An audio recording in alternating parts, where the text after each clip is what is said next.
And we're live. Greetings from Querétaro. Greetings from home. Hi, Rosario. Hola. Bienvenidos. Cindy. Hi there. Um, we decided that we were going to try to sit outside. I wonder if I should move this closer to you because I don't know. we're a little off center here. We're going to try it outside. We have a 40% chance of thunderstorms. Which means we have a And 60% chance of being good. exactly. So we'll see what happens. Hola, Sandra, y Blanca, y Stephanie. Hi there. I got the bug zapper just in case. Hi, Suzanne.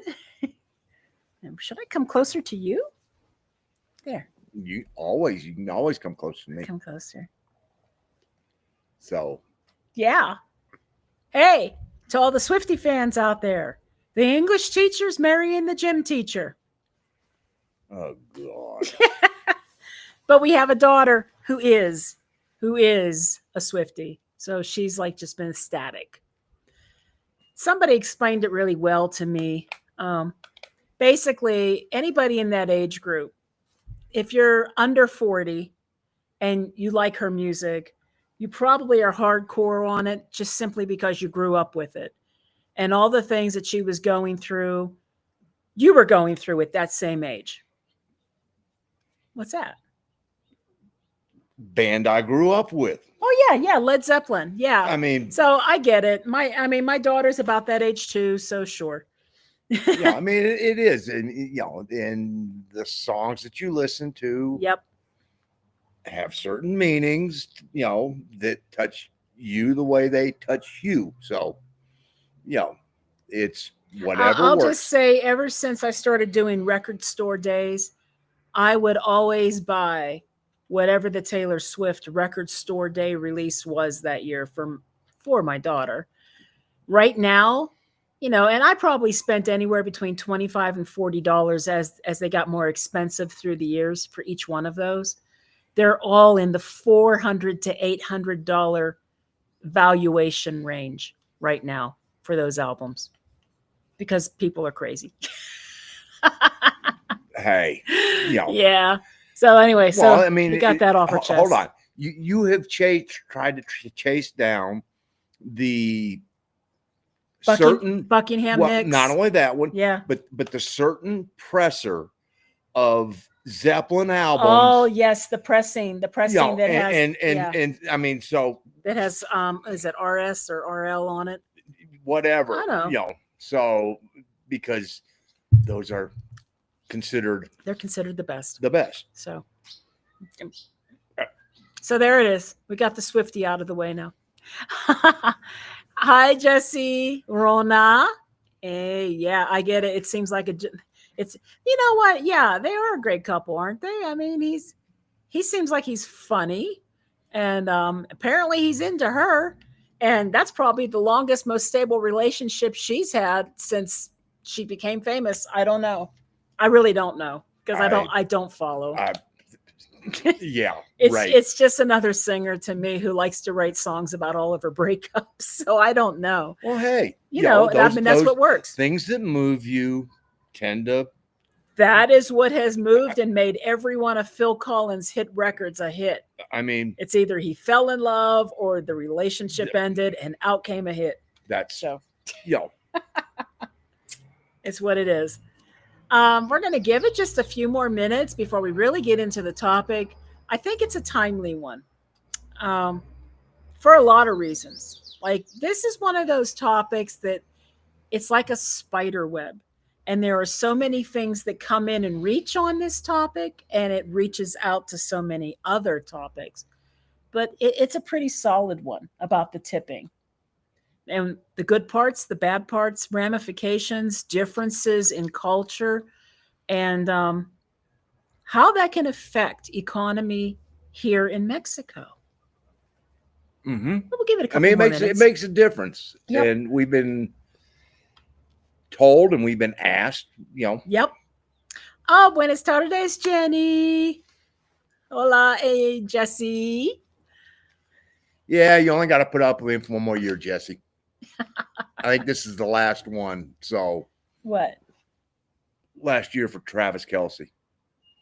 Uh, I mean, he's 35, and basically it's sort of like he didn't like going out losing the Super Bowl. So no, yeah. no, we didn't. But would you? I got one. Well, he got to play in the Super Bowl, so Yep. Hola, Vicky and Hola, Mark. Vicky and Mark. And Mark, 2 nights ago, what you said was so true. Oh, Because anywhere that there is a skylight, we had a leak because it rained so hard. we have 3 bowls catching water. 3 bowls. And gee, they were all by skylights. Every one of them. So Yep. Is what it is. It is what it is. I mean, like, and the that was ceiling that was dries an up. unseasonably hard rain. Yes, it was. It flooded the streets here, and then all the water just vanished. Yeah, Where did I mean, it go? gone. Where did it go? I mean, there was 6 or 8 inches of standing water in the street, and then all of a sudden, gone. But in the morning, so I mean, to the point where and I've been seeing all over Facebook photographs of people catching some of the lightning strikes around Querétaro. We got to tell you, something hit close to here, and I do mean close. Like, you know how you get the flash and then you get the crack, right? No. This was simultaneous. This was simultaneous. The static in the air was tingling Mark's arms. I mean, the hair was like, and it was loud. It made both of us just jump. And it was like, I was looking outside for hell, I dropped my phone because yeah, it was just like, it was loud. I was looking for like a tree on fire, something. Didn't see anything, didn't smell anything, but boy, it was close and it was loud, and there were several strikes. So yeah, there was some crazy lightning. It was a doozy. All right, are we ready? I Uh, think we're ready. Whenever. Well, this topic kind of got brought up because, of course, I peruse Facebook when I have the time, which isn't too often. And people were complaining about the tipping culture in the US. I think it started with a guy that I do follow who is a cook, and he'll occasionally post questions, show receipts for places. And tipping got brought up. Now, of course, this man is in the United States, and often when these tipping posts get brought up, these people are in the United States. Now, it used to be, and it's not anymore, that minimum tipping in the US was about 10%. Most people do about 15%. If it was really good, about 20%. And the overall consensus is if you can't afford to go out and eat, drink, dine, etc., and not pay the tip, then you shouldn't be going out. Well, I mean, let's be for real. You have to factor that in on your Yeah. budget for the evening. And this is a U.S. phenomenon that has gotten stupid out of control. I mean, it has reached the point where going up to a counter where you have ordered on a kiosk and they want to know if you want to tip because you placed the order and all you're doing is walking up there and they're handing you a bag. Yeah. To take out, and it's like, no, you're not getting a tip. What'd you do? And you're not even getting paid server wages. You're getting paid at least minimum wage. And in some states, that's, minimum wage that they clarify for fast food workers now is $15 and up. And so it's not all states. No, not all states, right. But still, it's like, no, I'm not giving you a tip. And what I noticed in a lot of these comments came from people from other countries outside of the US. A large number of them European. And what they basically said is that tipping culture in the United States is its own beast. This is not the way it is in the rest of the world. That was a good point to make. Because, see, in the rest of the world, People don't live on server No, they get wages. paid a wage. They get paid a regular wage like Mhm. everybody else. They get paid what the kitchen people get paid, what the bartender gets paid, what the waitress gets paid, what the environmental service people might get paid. There is none of this wage tip earning wage that is like ridiculously stupid. And some people would argue in the US that depending on where they work, and this is true, they may love getting those tips. They may make a killing on tips, and that's great. But then how about that lady who's working at Denny's for 235 or 250 an hour, and she's serving people to, retirees on social security and limited income who really can't afford to tip that much. So what? She's making after taxes $30-$40 a week? Or It's not. or the people who work at Waffle House that got to deal with after bar crowd that shows up and Yep. oh, that's right. I got $8 left in my pocket and I'm going to spend $700.35 of that on my food, and you can keep the extra 65 cents. I mean, there's fault to be found. Should everybody have a standard wage? Maybe.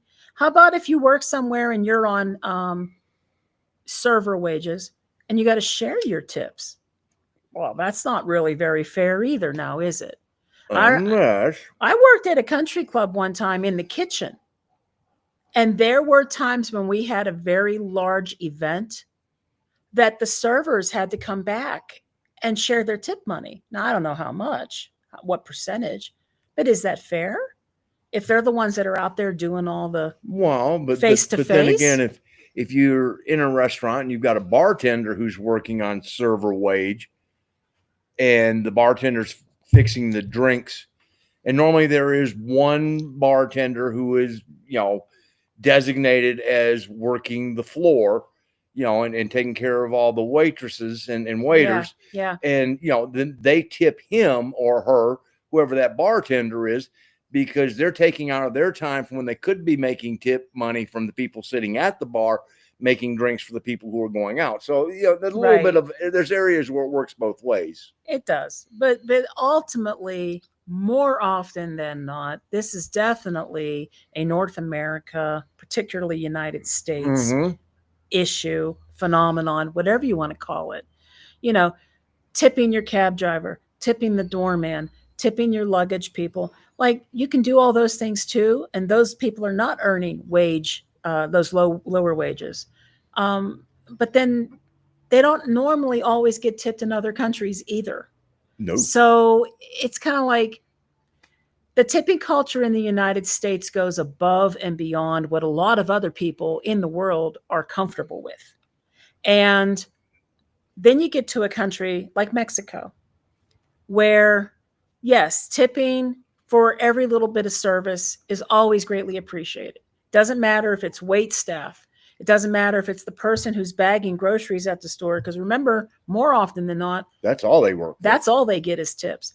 The people out and they're helping park the cars and and loading your groceries in. I mean, that they're doing that for their tips. So for tips. In those particular instances, it's like, okay, here, boom, and pay out. But if you have somebody who comes to your house to repair something, we were told, do not tip. They charge enough to make sure that they're making their money. And yes. we were like, okay. Yes. And the hardest part for us when we first got down here, and we've had to have a mindset readjustment, was, it's 100 pesos. It's $5 here, and part of it was we were excited about being here and everything else. And so, throwing a $100 peso tip felt like nothing. And suddenly it was like, yeah, but you're jacking up the whole system. See, and that what you just said, we are so accustomed coming from the United States of tipping a minimum of 15%, no matter where we eat, or more. Usually it was 20. If it was good service, it was 20. Of course, now they got it going up to 20, 25, 30, and Now it's out of control. they want you to tip at the Burger King and tip at the Starbucks and tip it like what he just said. You just go into a counter in a kiosk and place in an order, and they want to know if you want to tip. They want to know if you want to tip at sporting events for that $10 beer that you just bought and things like that. So, the tipping culture really is growing astronomically out of proportion, in my opinion, anyway, in the US. And then we're already used to 15, 20% when we came here. That is too high most of the time. I have seen people in groups for San Miguel and for Lake Chapala area. And a lot of them are like, I still tip 15, 20%. Whatever I want, it's my business. Yes. That's accurate. It is your business. But when you do that, you raise the bar and the expectation for everyone else in that community. Our friend here in Querétaro specifically begged us to stick with the 10% when we go to restaurants. Because if you do more than 10% and you make that a standard, they get used to that and they expect that. And then prices start rising and things like that as well. It contributes a little bit. And then you have people that can't afford to yes, do that. I mean, we obviously could afford to do 15 or 20%. But to do that is a disservice for all the locals who are used to doing the 10%. Mm-hmm. It's a disservice to them. And in a small way, truly is a contributor to gentrification. And another hint is we try and tip in cash. Always. When we go out to dinner, we try and pay the server in cash. We may use the credit card to pay the bill, but here's the tip. Because we don't know, and this is true in the U.S. or down here. You don't know if the establishment is taking a cut. When you put that tip on there, so it's one of those where, okay, I know that if I'm giving the 10% here to the server in their hand, I know they're getting that money. And we even do that for Uber if we can. Yeah. If we pay for the Uber with a credit card, we tip in cash. Sometimes we just pay for the entire ride in cash as well. But if we have cash, we tip in cash. Of course, that leads to the second biggest problem here in Mexico, and that's keeping enough small change around. Because all the machines want to give you 500 peso bills. 500, and it's like, really? And can somebody give me some small and you got to go to an OXXO and go to the OXXO and when I go into the OXXO, I take if I've got any smaller bills, I take them and I take them out of my wallet and put them in my pocket, and then lo siento, solo tango 500, and they don't have to look down and go, oh, lying, he's sitting there, there's a 200 right there and a 100. No, it's because I'd hate for them to go, they're just trying to use me to get change, which what I'm doing, but it's true. But see, OXXO does a lot of business on the side doing bill payments and things like that. So they almost always have plenty of change. So far. But that was like the big thing. I was reading recent posts. I had read posts previously about the tipping issues in the very expat heavy locations. And there really was a division between people who say, please don't do that because, and then there were the people, well, I'm going to pay whatever I want and it's nobody's business. Okay. And I can validate that and go, that you're right. That is your choice to do. It's your business and it's your choice. And this is exactly why a lot of these places do tend to be a little more gentrified than others. Yeah. And that's not the only, obviously, that's only a small piece of that whole complex issue. But for sure, it contributes. And I mean, I even asked, we have a lady who comes in and does our cleaning once a week. She doesn't cost a lot. It's like 500 pesos a week. And I was only going to have her come every other week. But the problem is when this was a vacation rental, she would come in weekly. And so she had this expectation of a weekly pay, and she was going to lose income. So we kept her weekly. And I was curious because when you do have someone who regularly is under your employ, you are expected to provide a bonus for Christmas. And I'm like, well, what's the appropriate bonus? And I really wasn't sure. And I was thinking, well, why don't I give her 2 weeks worth? I think that's fair. No, that's too much, apparently. I forget exactly how much we were told. I think it was 1 week. 1 week, maybe. I was going to give her 2 weeks it's Christmas. But no, we were told that was too much. And we'll see. May still. I mean, but it's Christmas. It's again, we're thinking in terms of what we found to be culturally acceptable where we came from. I get that. And we have to adjust that to what is culturally acceptable here. Because when we start to shift those expectations, we affect the culture and not necessarily in a positive way. Correct? Correct. That is.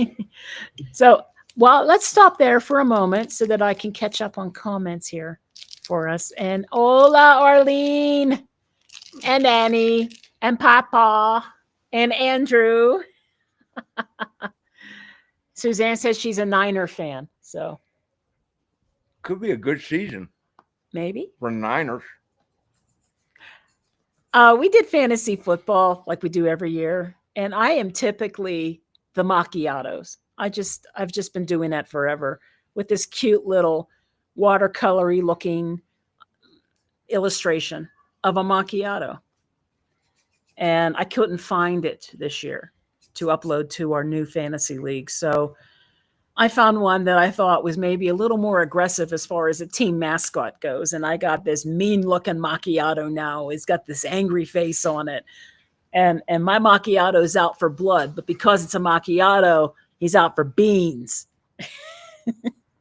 And then I had it translated into Spanish, and it came up frijoles because that's beans. Well, not granos.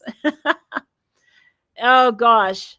And hell, you are so correct. Subway is asking for tips. Like, there is nothing. Well, they do make you a sandwich. They make you a sandwich, but so does McDonald's make me a burger, and Taco Bell makes me a burrito. Those people are not getting paid tip-earning wages. They're getting paid at least minimum standard wage across the board for those jobs. I'm not saying that's great, but they shouldn't be taking advantage of tipping that is intended to be for the people who are making less than $3 an hour. Well, and also the fact that it's intended for people who are giving service so that we can say you did a good job. I mean, exactly. Let's be for real. They don't do a whole lot more than what they do at McAllister's Deli. But when we go to McAllister's Deli, I will swear to God that the people who work there touch our table 3 or 4 times while we're having a meal. Do you need more of your drink? Is the food okay? Is everything? I mean, 3 or 4 times, you're getting a nice tip because you're to me, that you're looking out for me. So I have got no problem going here, and they're not doing anything more, but they're doing a lot more when it comes to my butt sitting there and you're making sure that I'm having a good experience. Thumbs up. That means more money. I mean, that's fair. That's fair. Andrew, I agree that tipping is getting out of control. When you tip the normal 10% in Mexico now, you get the stink eye. And it's going to get worse because, if they follow that trend that's going on in the U.S., which is out of control. I mean, they showed a screenshot somewhere of some restaurant that started, 25, 30, 35%.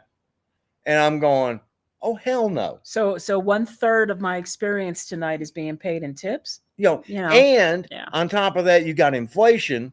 that has raised the price. So what used to be a $50 meal is $75 or $100. So where it used to, the tip would have been, $15. Yeah. Now they expect $30, 35. No. Mm, You know, yeah. And I'm sorry about the 10% stink eye. I still try to keep it at 10%, although I do find that we do lean a little more toward the 15 most of the time. well, I tend to lean to what is going to be convenient.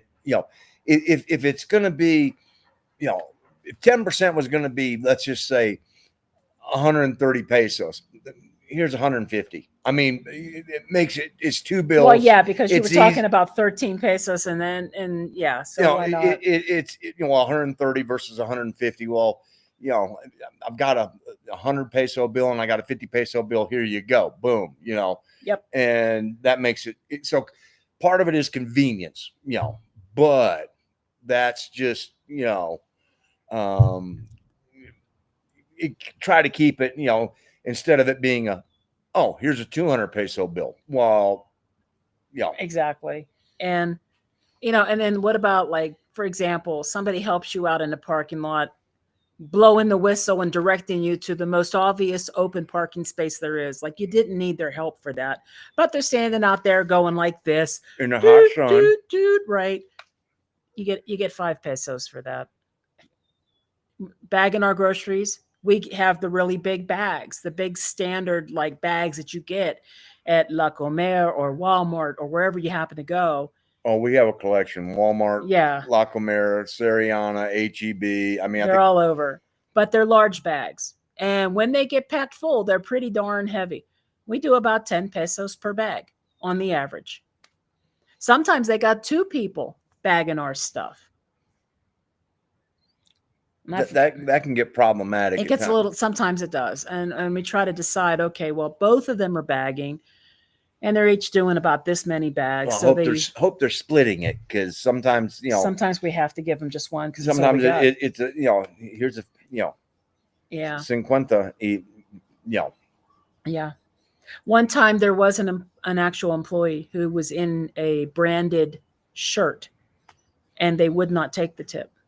No, but they pointed down. But they pointed very, down. very quietly and subtly pointed down, and there's a little box there that they were for the INAPAM workers who were sitting there. Mm-hmm. And so, we deposited it right there into the box so that, because somebody would get it. Somebody would get it. I mean, so we'll touch on another thing. Ageism is very real in Mexico. You will sometimes even see signs that they're looking for help, but you got to be under a certain age. Like, they will actually say it. Like in the US, you could not do that, but here they do. And some businesses have actually proactively advertised that they do accept older people, like in their campaign, to show what a great place they are. I think Farmacia Ahora was one of them. I remember seeing the sign on one of the pharmacies, and it showed an older woman, and they were basically. It could be that they're encountering the same problems as other places, and it's trying to find help. And if you cut it at 40 or 45, well, you just chopped off X number of people there. And if you ever wonder when you come here why you see so many people over the age of 45 or 50 that are out peddling their wares at markets or even on the street with carts, if you wonder why you see these people going door to door with a little Solo cup asking for donations, if you wonder why you see them going through people's garbage, collecting all the plastics, all the cans, I mean, it's because they can't get a job and they're doing whatever they can. So those same people might be the same people who are in the parking lots, directing you to a parking space, helping you back out, unload your groceries, bag your groceries. Somebody knocks at my door and they've got a red Solo cup and their name's written on it in a black magic marker, they're getting something. I'm just telling you. I know. There was a lady who would come to our place in Progreso. I gave her a handful of change one time, and boy, that must have been the highlight of her day. Exactly, because she would come back a couple times a week, and she would just stand out there. and either holler or I can't remember if we had a bell that she would No, we ring. had a bell. Okay. But yeah, I mean, this happens and it's sad. And you know why they're out there doing it. They can't find a job. Nobody will hire them. One of our viewers right here, and if she wants to speak up, she can speak to that. Her mom could not find a job, you know, because she was over a certain age. So tipping, we strongly believe in supporting tipping for sure. It's really when we get back to this again, back to this, how much is too much? And we have been again begged by people right here in Querétaro to not tip more than 10%.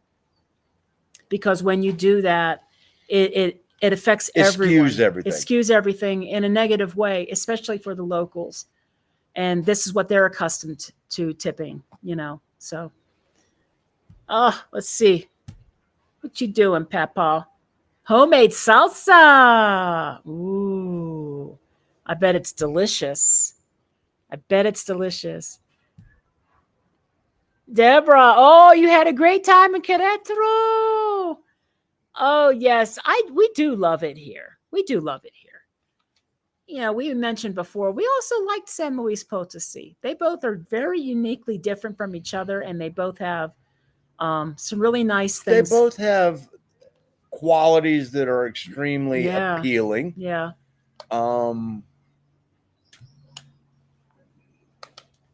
Yeah. Yeah. So I'm so she's in love, and I get that. I mean, See? you know, I believe in paying for exceptional service. We do too. We do too. That's why I don't feel so bad if we go over the 10%, maybe go up to that 15. if You know, there's a couple things. Number one, if you routinely check on us, that goes a long way right there. Number two, if you can get a chuckle or a laugh, it just went up even more, because that's like, hey, you know what, now you're making us feel at home, and those are the things that I view as being important, and we find that quite frequently, in servers here in Mexico. Part of it's because we butcher the language, but we try. But I mean, it's part of that whole. If you make us feel like we're having a good time, it's good service. good service. And you can't always fault the server if the food isn't that great. They can cook it. That's the kitchen. But if the server is really good and very attentive, for sure. We haven't had that many times. We've had bad meals. Got the down order here. right. No, we really haven't. They've been good. I mean, you got the order right. You checked on us frequently. You refilled our drinks. Yeah, that's good service. Well, I mean, it's just like Saturday went to Pachuga, Pollo Pachugan, Yes. and it was 5:30. They closed at 6, and but Gina wanted an order of taquitos, and they were out of them. They didn't have any cooked because they were wrapping down for the evening.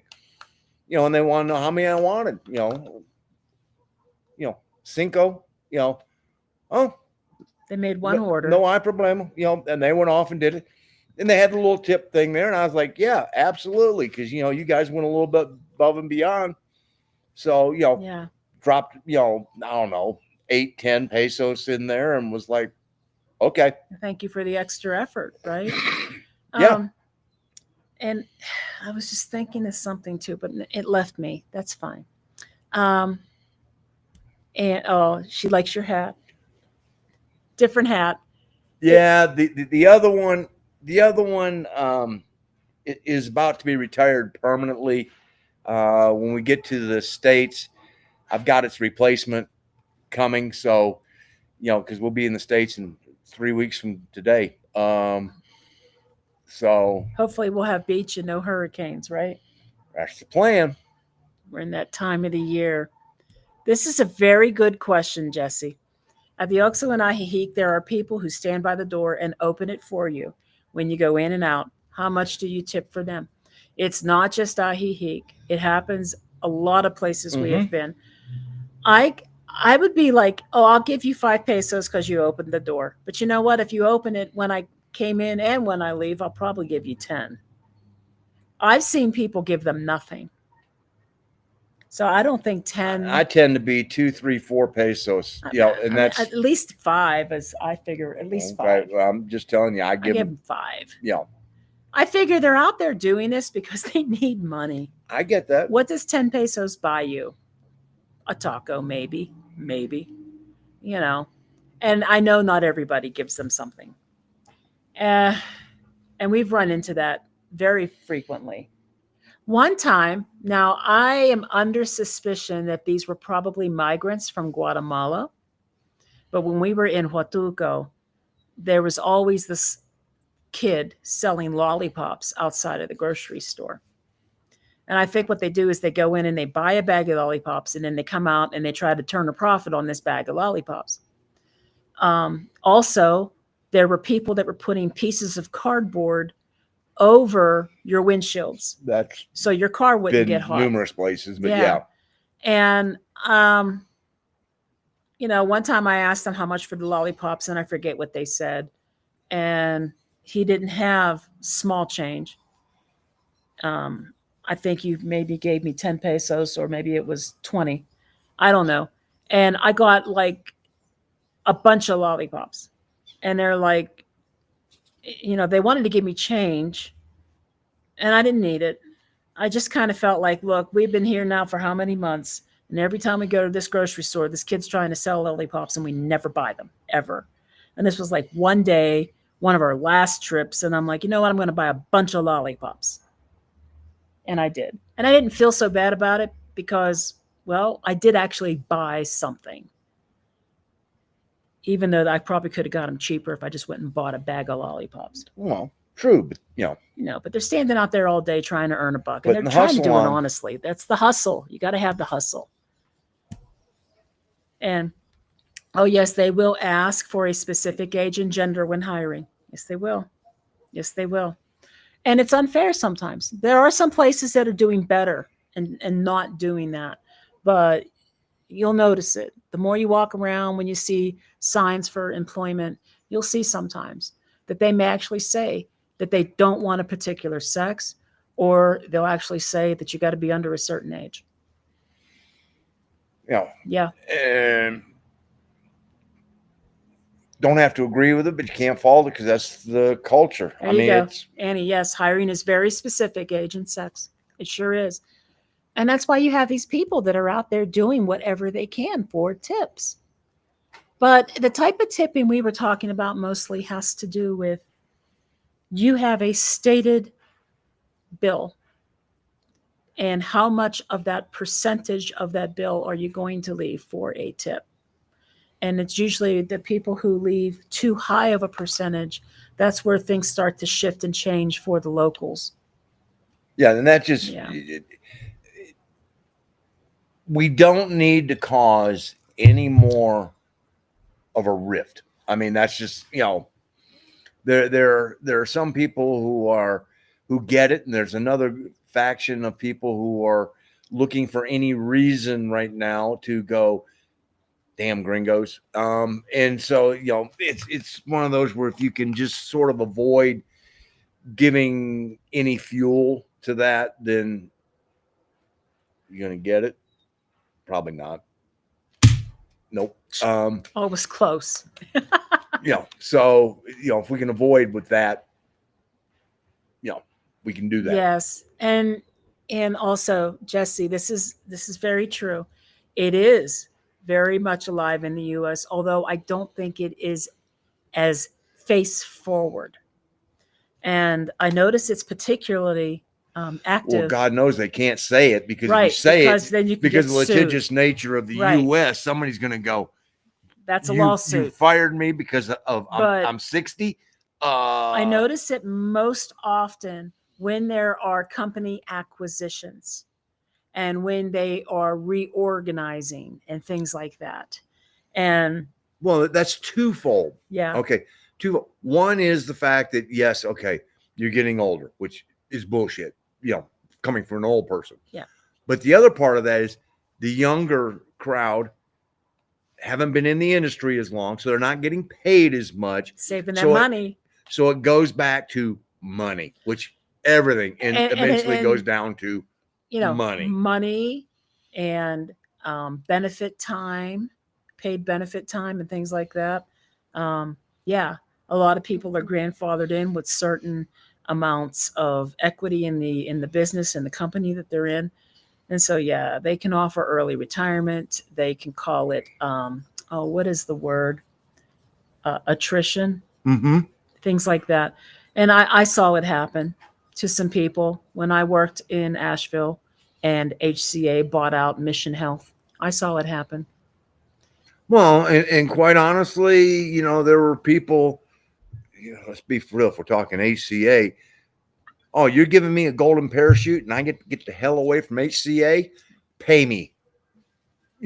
Pay Yeah. me. Because, Yeah. hell, HCA, healthcare assholes. That's, pardon my French, but Well, when you have for-profit, that's what I was going to say, healthcare, for-profit healthcare, and they take away community programs and things like that, and you don't really see a net savings overall, really, in your expenditures or what you charge your patients. So, the only thing it's there for is to make profit. That's what they do. Whereas a nonprofit, supposedly, is supposed to reinvest any profit they make into community programs and their employees because they're not allowed to have any profit left over at the end of the year. hence the term. Right. Yeah. Right. But yeah, ageism is alive and well in the U.S. It's just not in your face. It's kind of like how Ernie Baca, how he says, "Oh, retired life Mexico, no bull." If you don't happen to know who that is, it's like he says, is the government in the U.S. corrupt? Yes. Is it corrupt in Mexico? Yes. The only difference is one doesn't try to pretend that it's not. Exactly. One doesn't try to pretend that it isn't. One acknowledges it, and the other one tries to act like they're not. And it's the same way when it comes to the ageism. They act like it doesn't exist, but it does. And they can't say that it does because people will sue. It's any one of the isms, whether it's ageism, sexism, racism, True. Whatever ism there is out there. Does it exist because we're dealing with humans? Yes. So, that happens. And is it a shame that it happens? Absolutely. Can you legislate it out? You can make it so that you got to go further underground to make it, to do it, but you're never going to get rid of it. I'm sorry to say, that just doesn't happen. Yeah. So I guess the summary of that in relation to tipping in general is in the U.S. you are expected most of the time to tip for a service. No, not used to be. Well, it used to be. Right. You were expected to tip for a service, and it was related directly to quality of service. The quality of service and the fact that the person who is serving you gets paid a bottom dollar wage because their employer doesn't have to pay them a standard wage because they expect they're going to make it up with tip money. And if while we're on that subject, one of the things that pisses me off to no end is when they automatically add it in onto your bill. Oh yeah, like parties of 6 or more. That to me is like, I still get to choose, because if you suck at it, then I get to voice my displeasure by the size of the tip. Going gratuity added. Oh no, if you want to do that, then raise your prices on the menu and take the money that way. Then I'm choosing to go, okay, I will pay, instead of $25 for this steak, the price is now $30 for the steak. I can now go, I don't know if I want to pay $30 for a steak. Let me go look over here and see, the pollo, is only $15 for the chicken fettuccine. I'm going to go that route tonight. Right. Then it's still my choice. Oh, and by the way, automatically adding a tip onto your bill in Mexico is illegal. Uh-huh. So you should always just verify that they haven't done that. Most of the time, they have not. We have not encountered that yet. No, but it has been known to happen. Mm-hmm. And And most of the time that occurs, it occurs in tourist zones, very high tourist zones. Yes, yes. Which we try to avoid like the plague, unless we're going to an all-inclusive. And then there's no bill, right. So then then when I tip them at the swim-up bar, it's because they're getting me inebriated. So well, and see, okay, and that's a different thing too. You go to an all-inclusive resort, but the people at the bar are getting paid whatever they get paid. Mm-hmm. Now, if they're giving you particularly good service, you give them what you would probably just tip somebody normally for the drink if you were paying for it.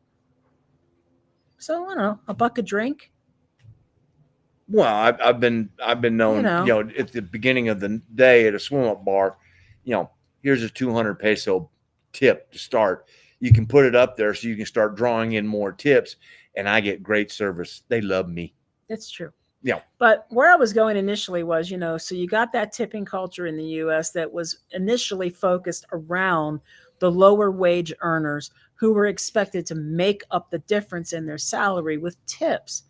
And of course, it has grown now far beyond that, far beyond what it was ever supposed to be. Now, the difference in Mexico is that you can tip for a lot of things that people are not getting paid for. There's a lot of reasons to tip. You can tip the person at the lavanderia.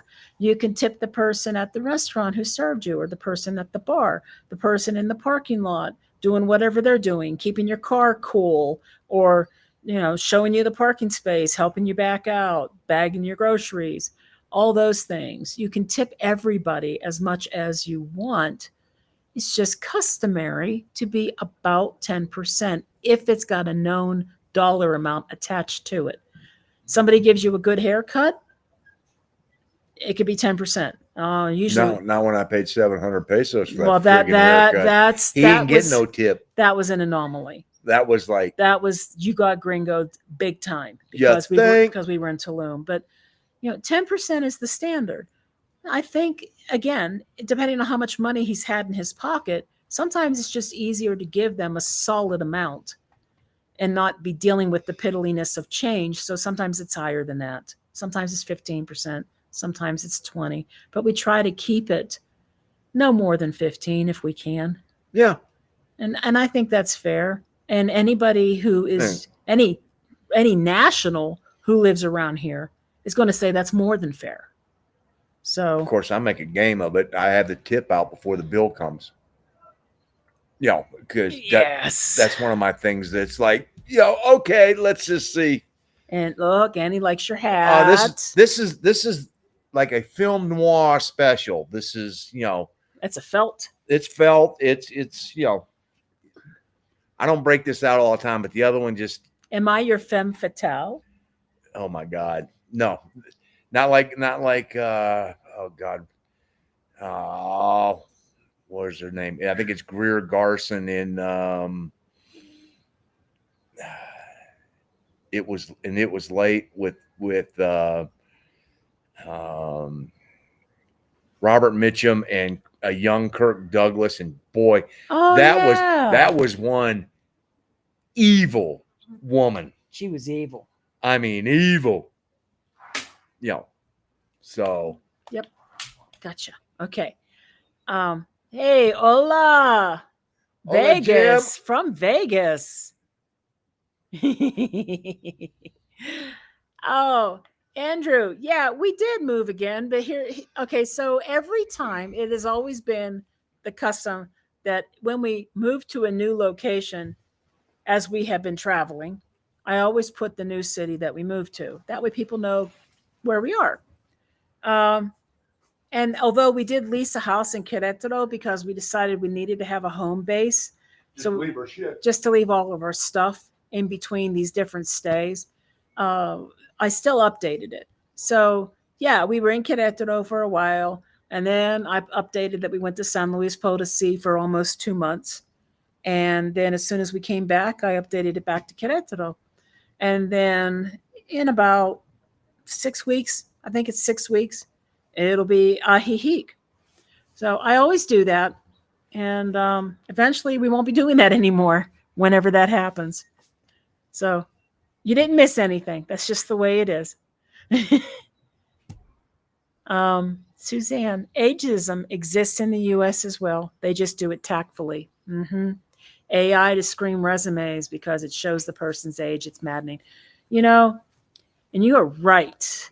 And I've been, I wasn't going to get too deep into this right away. I'm a little unhappy. You guys know I've been working on this new job since December, and it is sucking up all of my time and my energy. And I truly have gotten to the point now where I've said enough is enough. So I started putting myself back out there to look for another job.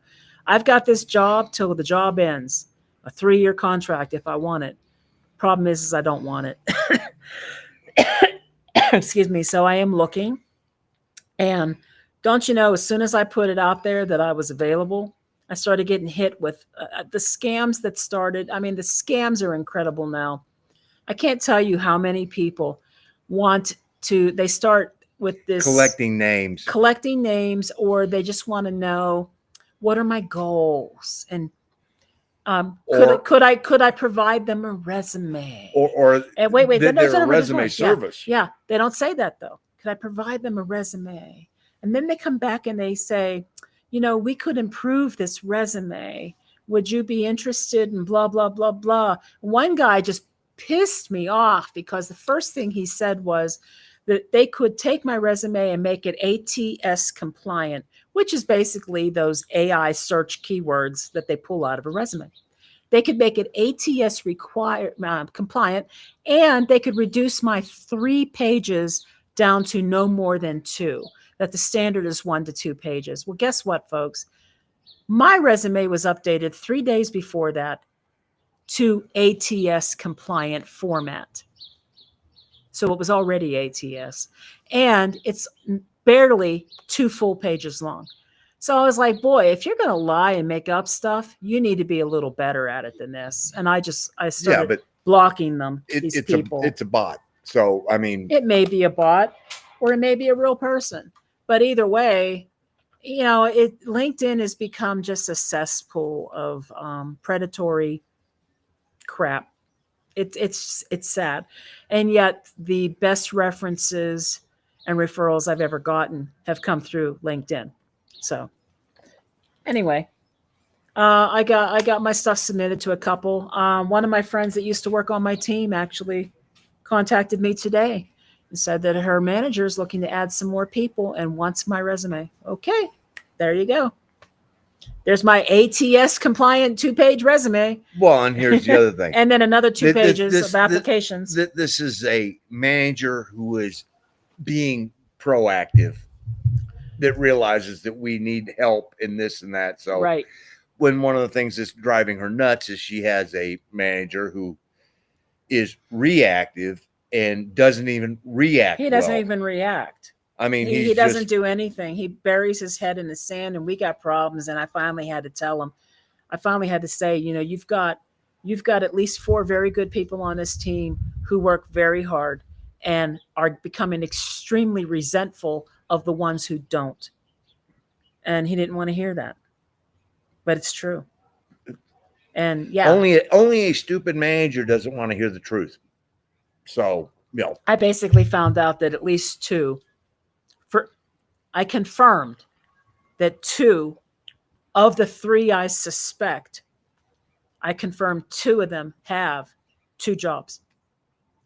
2 of them work for one company, Pacific hours, and then work for us, Eastern hours, which explains why they have half the amount of work done or less than everybody else on the team. And they're hardly ever around after lunch for anything, because after lunch is first thing in the morning, and they're is when the two coasts overlap.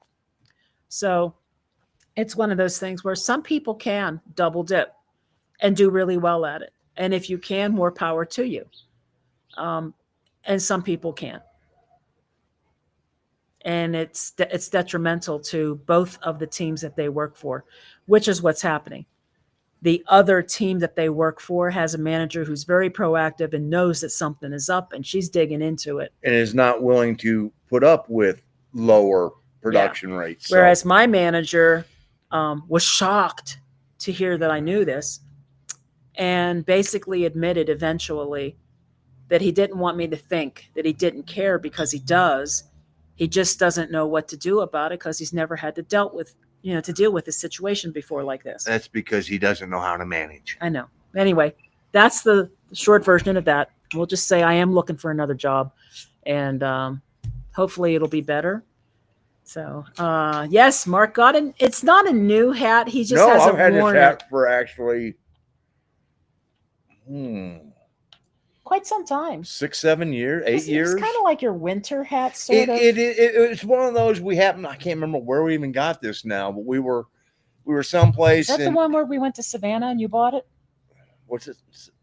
No, we bought that one in Charleston. Oh, Charleston. Yeah. And that was the original. That was the original one that we had before we bought the Rue hat, and then because I wore that one out too. But this being felt, I can't wear this in places where I'm really going to sweat a lot, because it would not hold up well, not at the rate that it's kind of like I sweat, like a winter hat. It is, Yeah.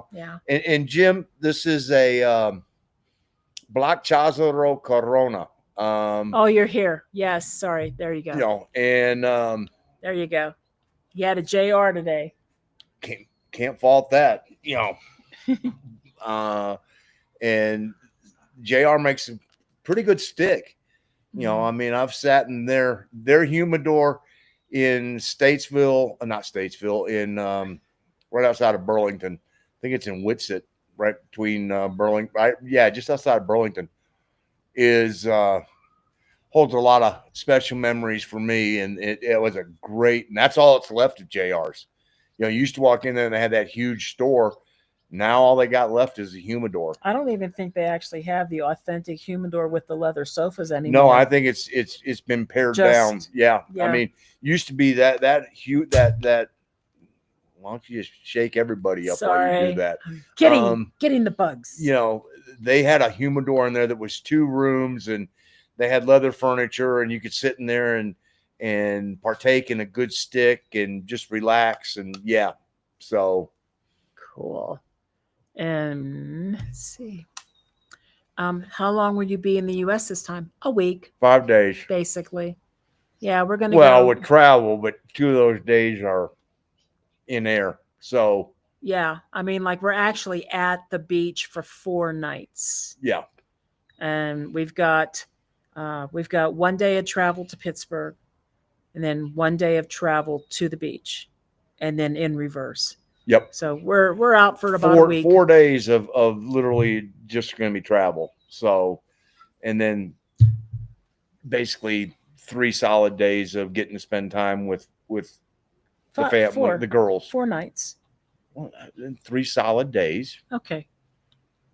Friday, Saturday, Sunday, or Thursday, Friday, Saturday, and then Sunday morning we're back on the road again. And what's this? Mexico is also where you can get a beer at Carl's Jr. and Pollo Feliz. Hola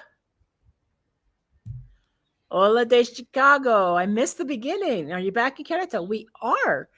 We were going to be in San Luis for another couple of weeks. And the truth of the matter is, although I have not downloaded the videos yet, the place was really, really, really large, but not really comfortable. And we particularly had an issue with sweating at night, even with the air conditioner on, every night. Well, I don't think either one of us got a good night's sleep. We never got a good night's sleep for weeks. And then the other big issue was the hot water. When we first got there, the hot water would last for a shower. We could not figure this out. And then by the time we left, the hot water was about a minute and a half, and then it was cold. And it just kept happening, and it just got shorter and shorter. The last shower I had in that place, fortunately, the shower head was a handheld one that you could pull down. I literally got my head wet in ice cold water, turned it off, shampooed my hair so that I could leave the suds in my hair for a while because I got a salicylic acid shampoo. So working on my scalp. Turned the water back on. It started to warm up a little bit. Got wet. Got my little puff pad wet. Turned off the water. Sudsed everything up. Tried to shave. It's hard to do. Turned the water back on, and it was just warm long enough for me to rinse off before going cold again. And I rinsed my hair. That was, I mean, that's like, what do they call that when you do those? It's like It's a Navy it's shower. a Navy shower, just long enough to get you wet, long enough to get sudsy, long enough to rinse off. That's it. And then if you were fortunate enough to, if you were in the Navy and you were in the engine room that made water, you didn't give a shit because you were the ones that were controlling the water. So it was like, you know, the ship I was on, I was in the forward engine room and we had the desalination unit there. And so, you know, we'd be over there in the corner taking a long shower going, yeah, we're making your water. Deal with it. And like, you know, the last couple of weeks we were there, we had no hot water to wash dishes with. You know, you can't get anything greasy clean in cold water. He would boil water on the stove so we could wash dishes. No, I take the pot that needed to be cleaned and fill it with water and put it on the stove and turn the stove on, get it hot, and then I'd wash it in that water. So, you know, click, click, click. But yeah, you know, so it was, and quite honestly, it made us appreciate the decision that we made to, you know, leave our stuff here. Yeah. Because we got home, we unloaded the car, and both of us were like, shower. Oh man, to get a nice hot shower. Yeah, that was nice. Yeah. A nice hot shower that was longer than 4 minutes. In this case, longer than a minute and a half. Yeah. So that was the biggest thing. Plus, you know what? The living room furniture was really the only place to really sit and relax, and it was really hard and not very comfortable. The only place for me to sit and do my work were in these dining room chairs that were really not conducive to sitting in 8 to 9 hours a day. Yeah, I mean, it was just like the location was good. The place was nice and spacious. The house itself wasn't so horrible, but we just weren't comfortable. Well, I mean, you know, we bought you the adjustable desk. We bought you a good chair. Yeah. I mean, so it was one of those where, hold on, at home I've got all this, and I'm sitting here, and the internet was fantastic. The internet there was really good. I was impressed with that. You know, oh, I gotta find a box to put my mouse on because it's too high. Oh, so I mean, it's true. It's the little things that just were like, you know, and then it was like, but we were in walking distance to so many good restaurants. Oh yeah, I know. I mean, the location was phenomenal. You know, we went to a bunch of places. The churros. I wanted to go do things that I didn't get a chance to do the last time we were there, and we did. And we went to a bunch of different museums and ate at different restaurants and saw more areas of San Luis that we hadn't seen before. Like Parque Tangamanga, for example, which was really fun. There's a bug. See him? He's crawling on my mic. Anyway. Yeah, so it wasn't so much that we didn't care for San Luis. It was more, we were more comfortable being back here. And we saw what we needed to see. Hey, hola. How you guys doing in Puerto Vallarta? You went somewhere, didn't you? Didn't they go somewhere for a little bit? I don't know. I don't know. Never mind. I have a hard enough time keeping our schedule. I can't keep up. So, does it hurt like heck if you accidentally touch that racket? You know, it doesn't. And the bug's still in there doing. There's a fly in there. There's a fly in there. I mean, I haven't tried.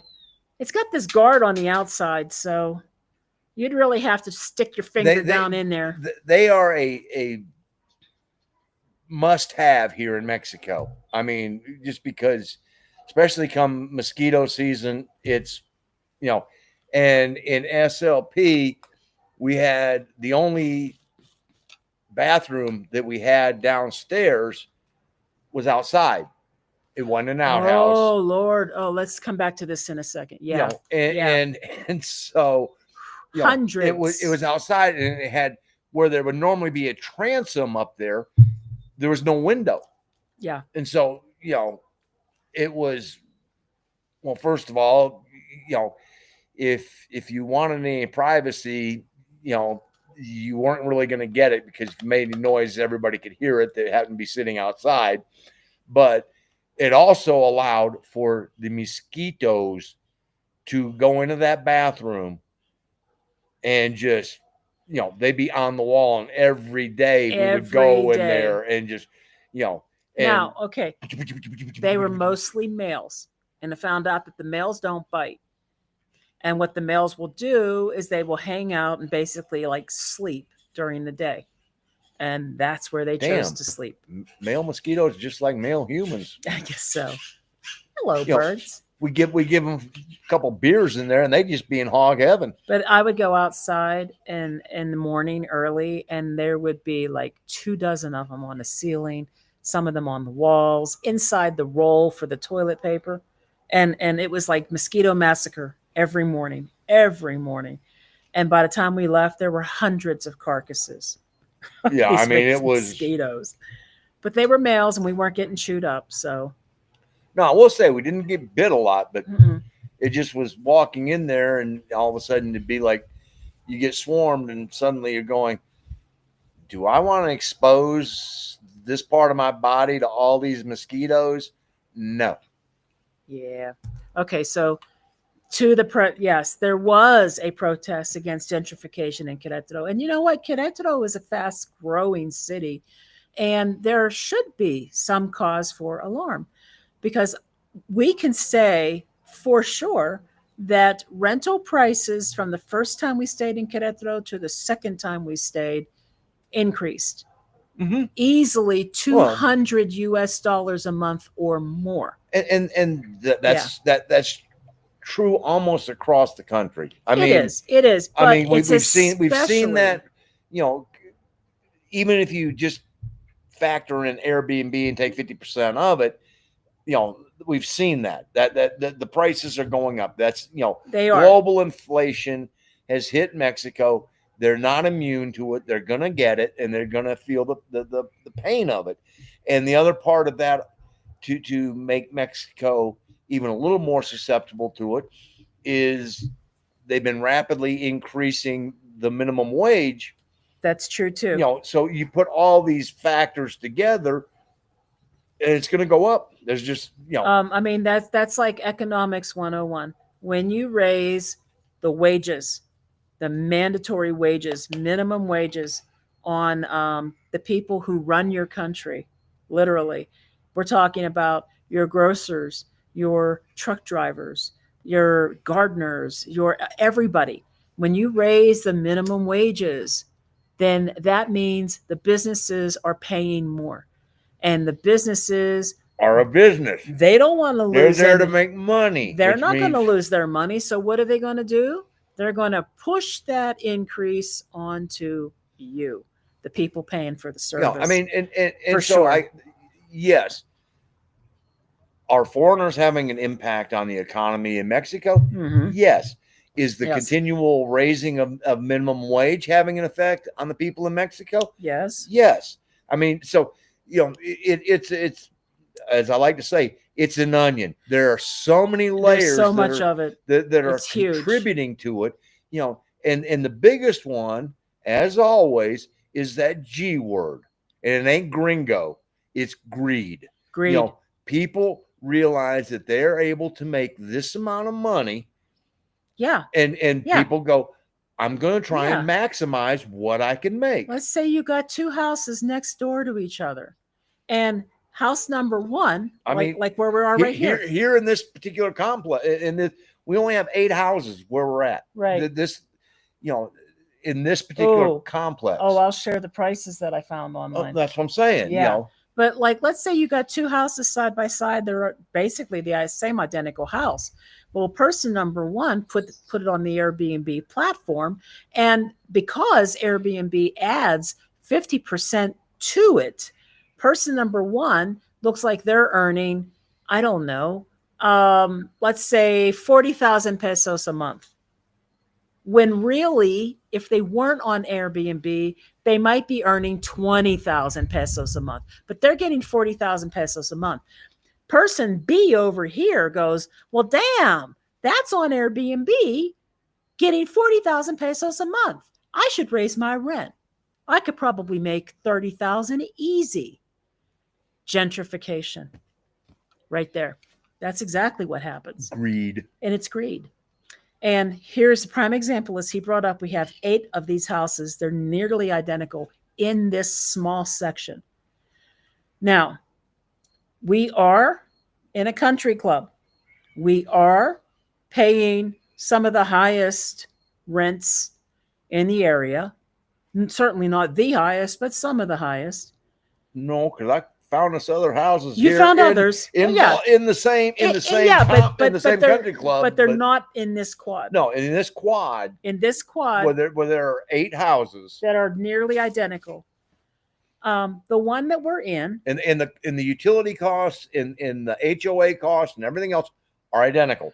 The one that we're in right now, with the HOA monthly fee and everything, rent rate is 45,000 pesos a month. It's a lot. It's about 2,300 US dollars, roughly. Now, there's a house down at the other end here that is on Airbnb for 85,000 pesos a month. Why? Because that's rent times 2. There's another house down at the other end that I saw for sale. They wanted 8,400,000 pesos for the sale. I can't remember. I think we figured out that was about 450,000 US dollars. Remember, we're in Mexico, guys. And this is a nice house. This is a nice house. But we live just down the street from some freaking mansions. I'm not even kidding. Palatial looking estates inside a country club. This is not a typical neighborhood, obviously. We're inside a country club, right? But the point is, this place is being sold on the other end of this complex for almost $500,000 US dollars. Well, this one was 80,000 pesos a month on Airbnb. On Airbnb. On Airbnb. Right. And so, now they're selling it for that much because it's got potential earning. It's an earning, a vacation home, income earning piece of property. It's kind of crazy. And we saw places that we really, really, really wanted to rent in Centro at the time we were looking to come back to Querétaro. And we loved this one place. And I did want to be in Centro. But this place wanted about the equivalent of $4,500 a month. 4,500 US dollars a month. And and parts of it were nice and everything else, but it wasn't this place. I mean, It was like, no. Expensive can be found in every major city. Mm-hmm. That is the truth.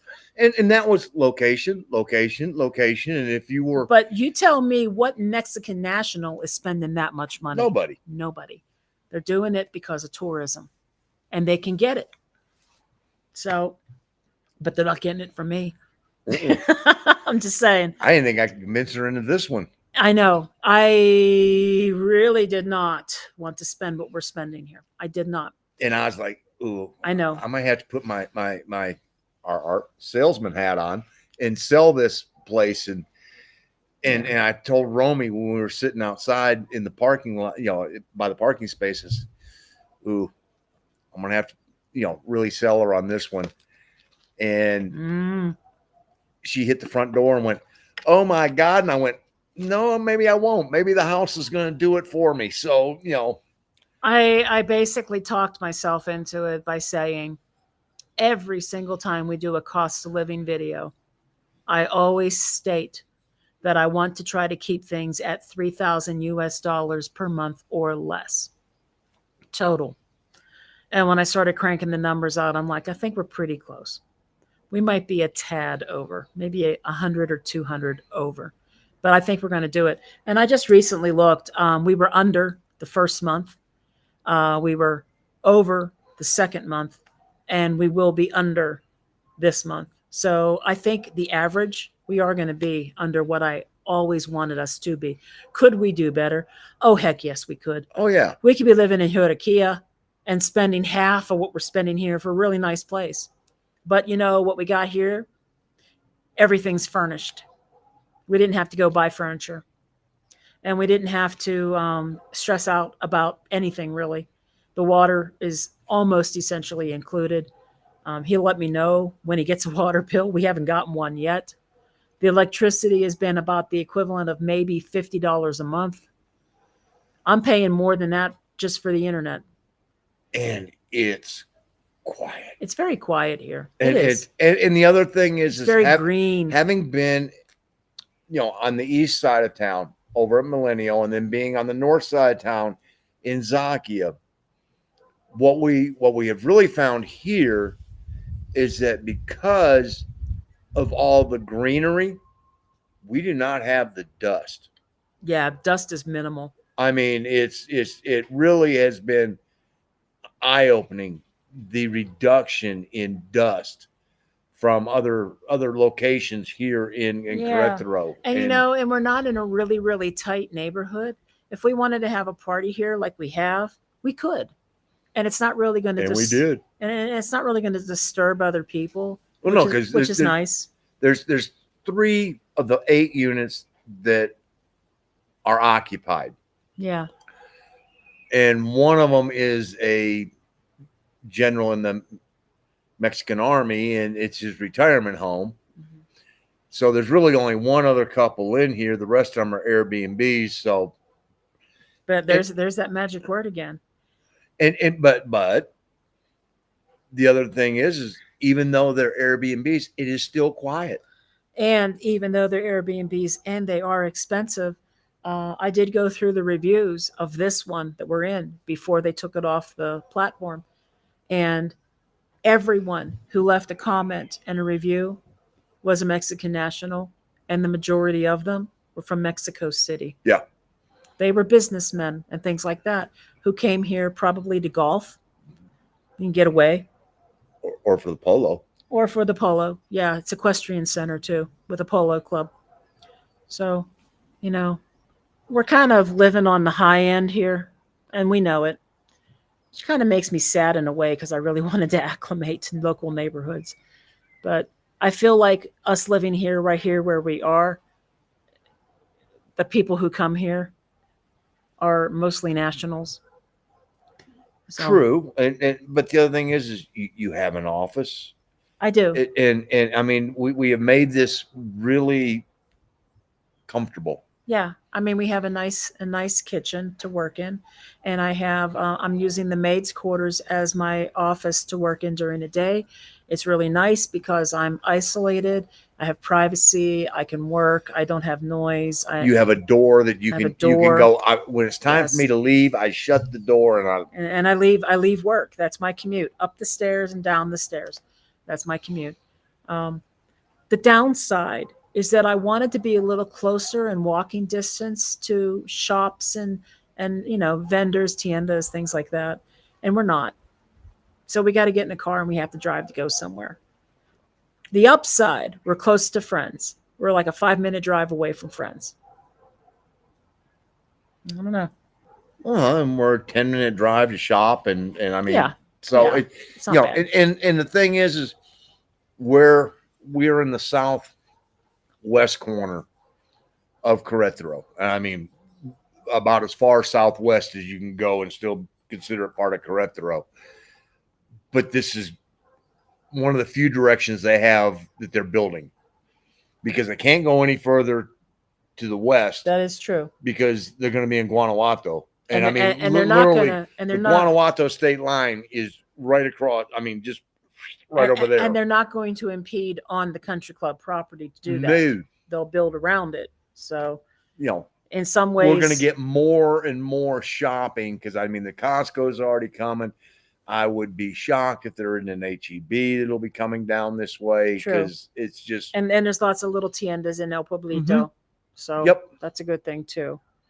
Uh yes. No, I agree. And Yeah. at least they're honest about it. Absolutely.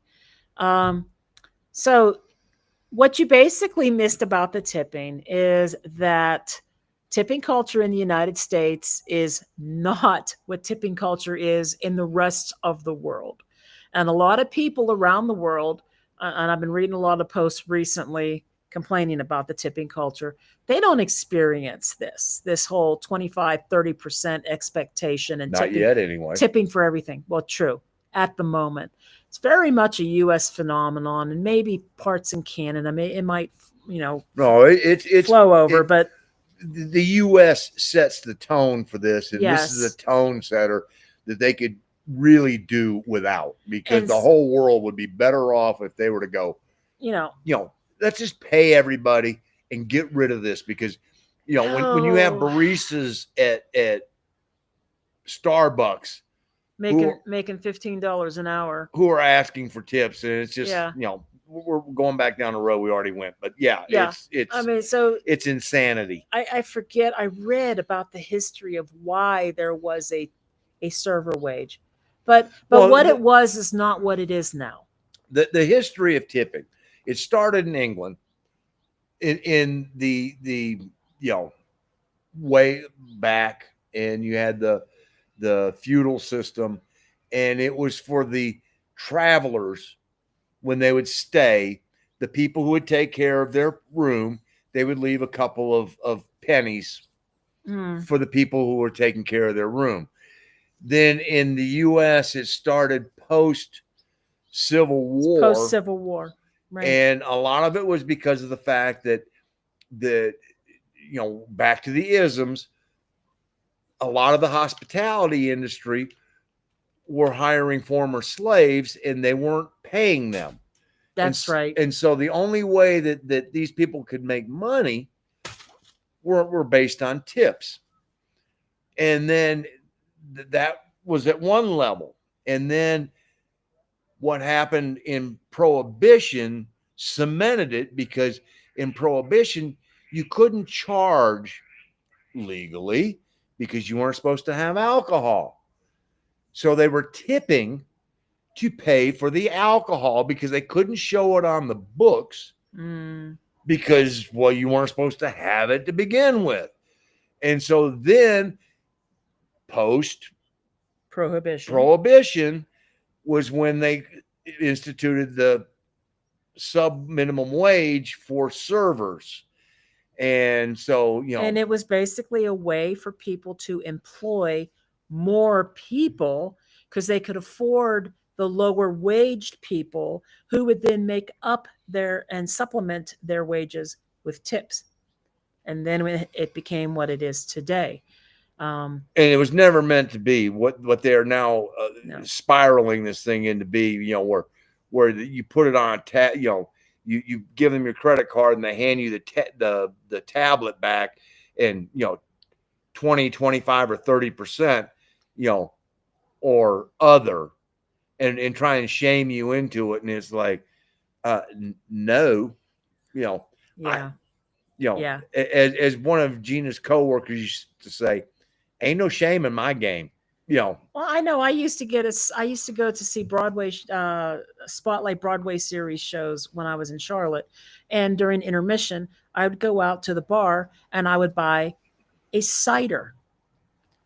It's being served to me from a bottle that they pop the cork on and pour into a plastic cup.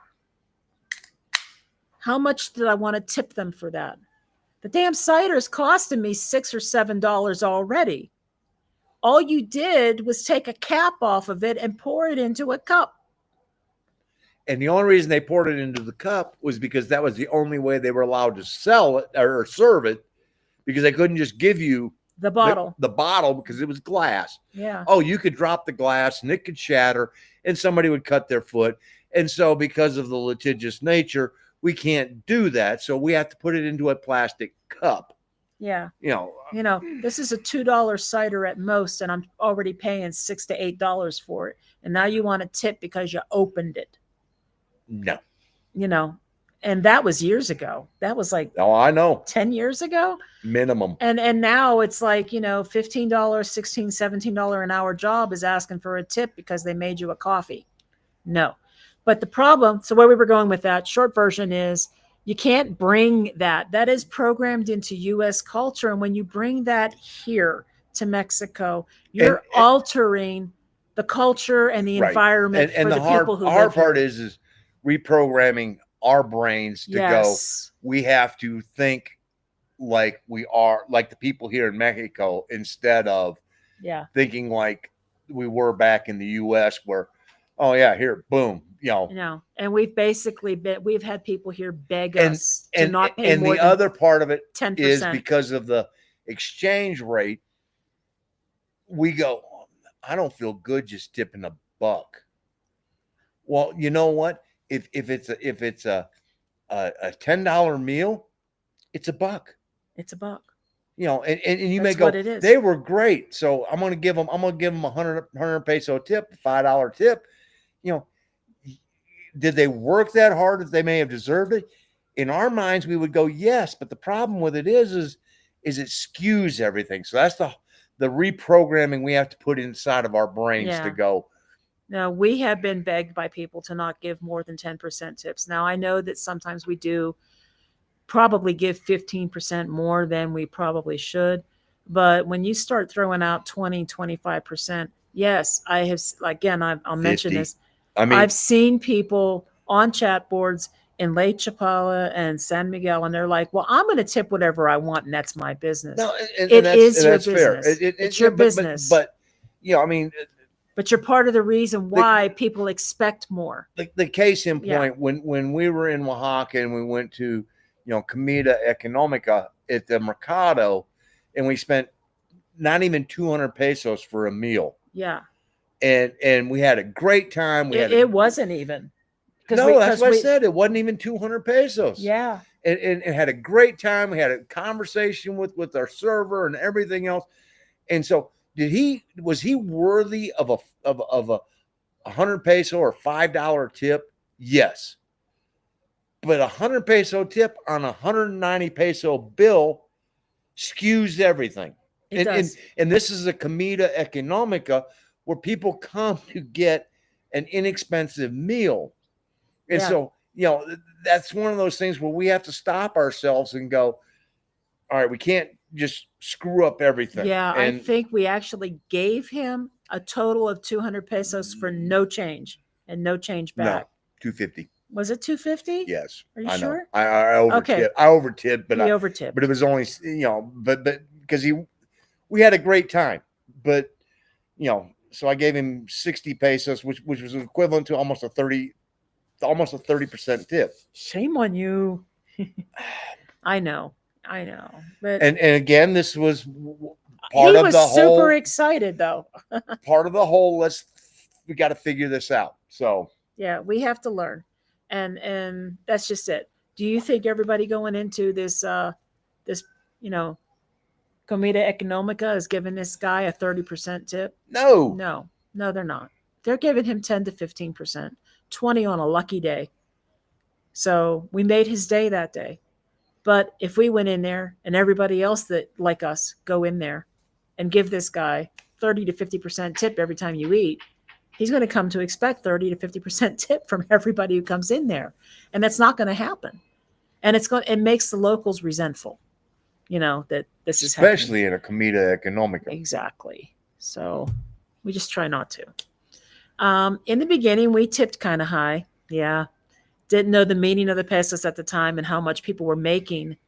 Hassan thought I was helping the locals. Yeah. And that's it's extremely true, Arlene. Because it's true. We're sitting here going, you know what? It's $3, $4, and we're going. It's not out of the realm. It makes sense and everything else. Hummingbird. I'm sorry. Got squirrel. But there's a hummingbird up there. It was that big one again, like the one we saw in SLP. I mean, Yeah. 4 or 5 inches long. But when we forget the value, the problem is a lot of us that come from the U.S. The hardest part to program into the brain is thinking in pesos. Well, here's a I mean, what is the minimum wage right now? Is it like 200 and something a day? something like that. Think about that for a minute. If somebody is making less than, No, 600 a day. is it 600 a 600 day? a day. That's $30 a day, though. Yeah. So That's $30 a day. Put in a 12-hour day, and you start thinking about the hourly rate of that, and you just want to gag. I mean, it's yeah, like, oh, yeah. So, you know, somebody's making $30 a day.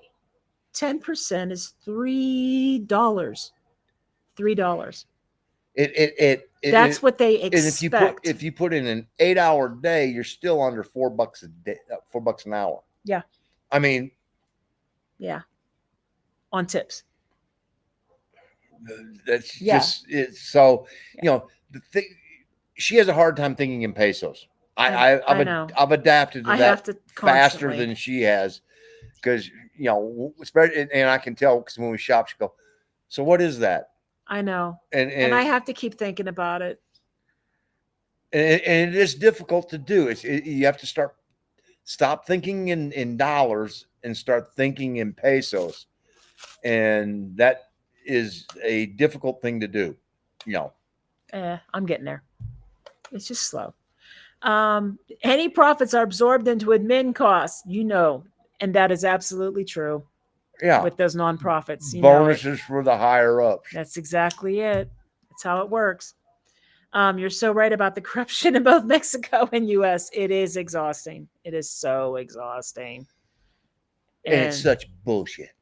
And when they add the gratuity to the bill, it's not good. No. No, I don't like it either. Because you should be able to say, no, the service wasn't that good. Or No, and you could add to it if you want. Gratuity is up to the person paying the bill. Yes. Not up to the person handing you the bill. When I was a security guard in Long Beach, bartenders would share some of the tips with me. Yeah. And it happened. Well, and you know what, Arlene? That makes sense, because guess what? If you're keeping the riffraff out, you're making their job easier. Yep. You're making it a more enjoyable atmosphere for everybody, including the bartenders. So everybody has more fun.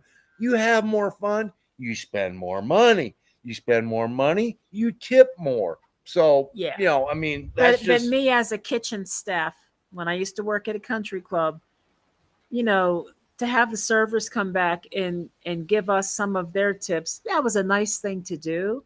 But if you look at it from their point of view, they were getting paid less than we were. And they were doing all the face-to-face. So I always thought, I don't know. I mean, they're out there working that should be their money. But, But I agree with what Mark just said about security. You're making their job easier for them. So, let's see. Hola, Alfredo. I'll send you cool vibes from Baja. Ooh, Baja. We'll get there eventually. You just described why I'm leaving. I have a job till I don't want it. And I don't want it.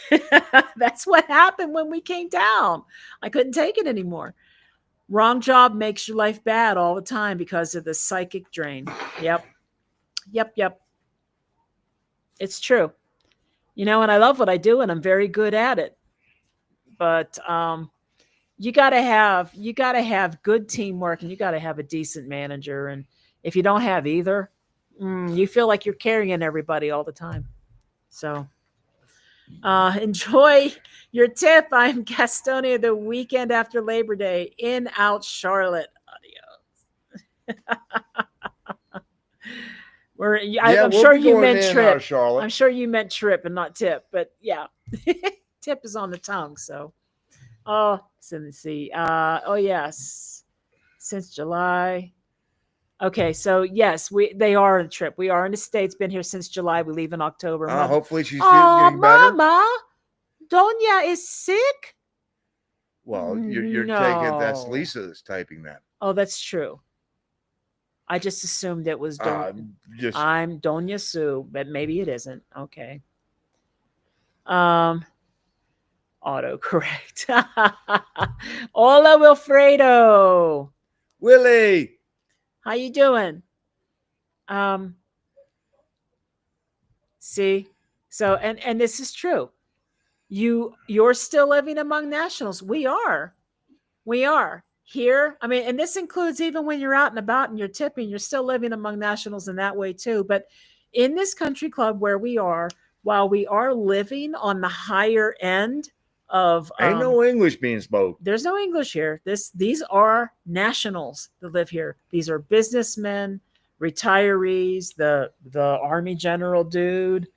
You know, you should see some of the houses coming in here, man. Oh, like, good God. Oh, the one right across the street from us is just like, I mean, garage on each end and a circular driveway. Yeah. You know, and the Humvees in there, and it's just like, yeah. Okay. It's pretty crazy wild. There's definitely some money in this neighborhood. No lie. And it ain't from me, but they're making good money, whatever they're doing. Those are Mexican mansions, not foreigner builds. Yeah. Yes, absolutely. Yes, they are. Nothing wrong if you can acclimate with upper class Mexicans. That's Mexican money that was already there way before you. Don't feel bad. I know. But, we have a responsibility, Annie. We're doing this whole YouTube thing, and I feel a deep sense of responsibility in respecting that we don't cause some of these gentrification issues. Although you are correct, this was here and it had existed long before we arrived. And it was getting used because, like I said, I read all the reviews because I wanted to know what everybody thought about this place before we committed. And it had really good reviews, but I was looking to see who is staying there. Who is coming to stay at this place? Nope, nobody in English. No, they were all nationals. And like I said, most of them were coming from Mexico City. In fact, our landlord is in Mexico City. That's where he works. Mm-hmm. So, and he's a very nice guy.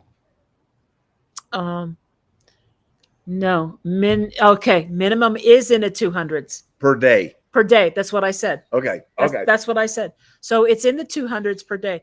Let's be generous and say, let's just be generous and say 300 pesos a day. Imagine this for a minute. $15. Let's imagine 16. You're getting $15 or $16 a day for your job. Now, let's say you're a server, because they don't do that wage thing here like they do in the US. Let's say you're a server and you're making $15 a day on your feet, a minimum of 6 hours, probably closer to 10. Well, that's about equivalent to what they do in the US, because at $2.30 an hour, $2. No, I know, but we're not talking that type of wage. I mean, just no. I get that. $15 a day across the board. What I'm saying is you're talking servers, and that's sort of almost similar. So it's similar in that aspect, but let's take it this way. The people that are working behind the counter at the KFC. Okay, fine. Okay. Right, so you're making $15 a day. A day. And now suddenly somebody pays their bill and they got 300 pesos worth of food. That is your entire day's wage. And they just ordered it on their meal. And now they're going to tip 20% because they're from the US and that just seems reasonable. Okay, so now they just gave you another 60 pesos. And 60 pesos is 20% of your daily rate. Just I mean, and that's the whole part, day. That's the part we don't comprehend. that's like, It doesn't seem like it's a lot, and it really, we're not and used. in certain respects, it It isn't a lot. isn't. But if you were to do that all of the time, then suddenly there's a pressure maybe on the employer to pay their employees more, or raise the prices on the food because they see how much extra tip money is coming in. And if people are affording to pay this, maybe they could pay more for the food. And that's how that stuff gets started. No, it's Yeah. that's the mental reset that is required, is to think about that and go, wow, hold on, let me grasp the whole picture, not the me picture. And that's the hardest part is, we get in this, well, I can give a couple bucks. Well, the couple bucks skews everything, so keep it, think pesos. That's the key. Think pesos, not dollars. Yeah. That's the key. Because Yeah. if you think about in dollars, you go, no, they deserve more than that. But it's not the way you can do it. And so Terry has a hard time with tipping. He feels if it's good service, they need 20% or more. That's exactly what we're talking about. That's what we're the mental used reset. to. That's what we're used to. But we're not in the US. We're in Mexico. Now, you guys are in Puerto Vallarta. That is a tourist location. It's a And little bit different. that could be a little different because they may be used to getting that because of the tourism. I mean, it literally. We've been in Pueblo Mágicos that you sit there and you can tell that the economic structure is very different. Yeah. Going to Atlisco or was it Chetumal? Yeah. Wait, no. Atletico and Cholula. Cholula. Yeah. Just to give you an example, right outside of Pueblo, you could really feel the difference. We went to lunch in Cholula, and it was totally national people. We were the only gringos in the place. Yeah.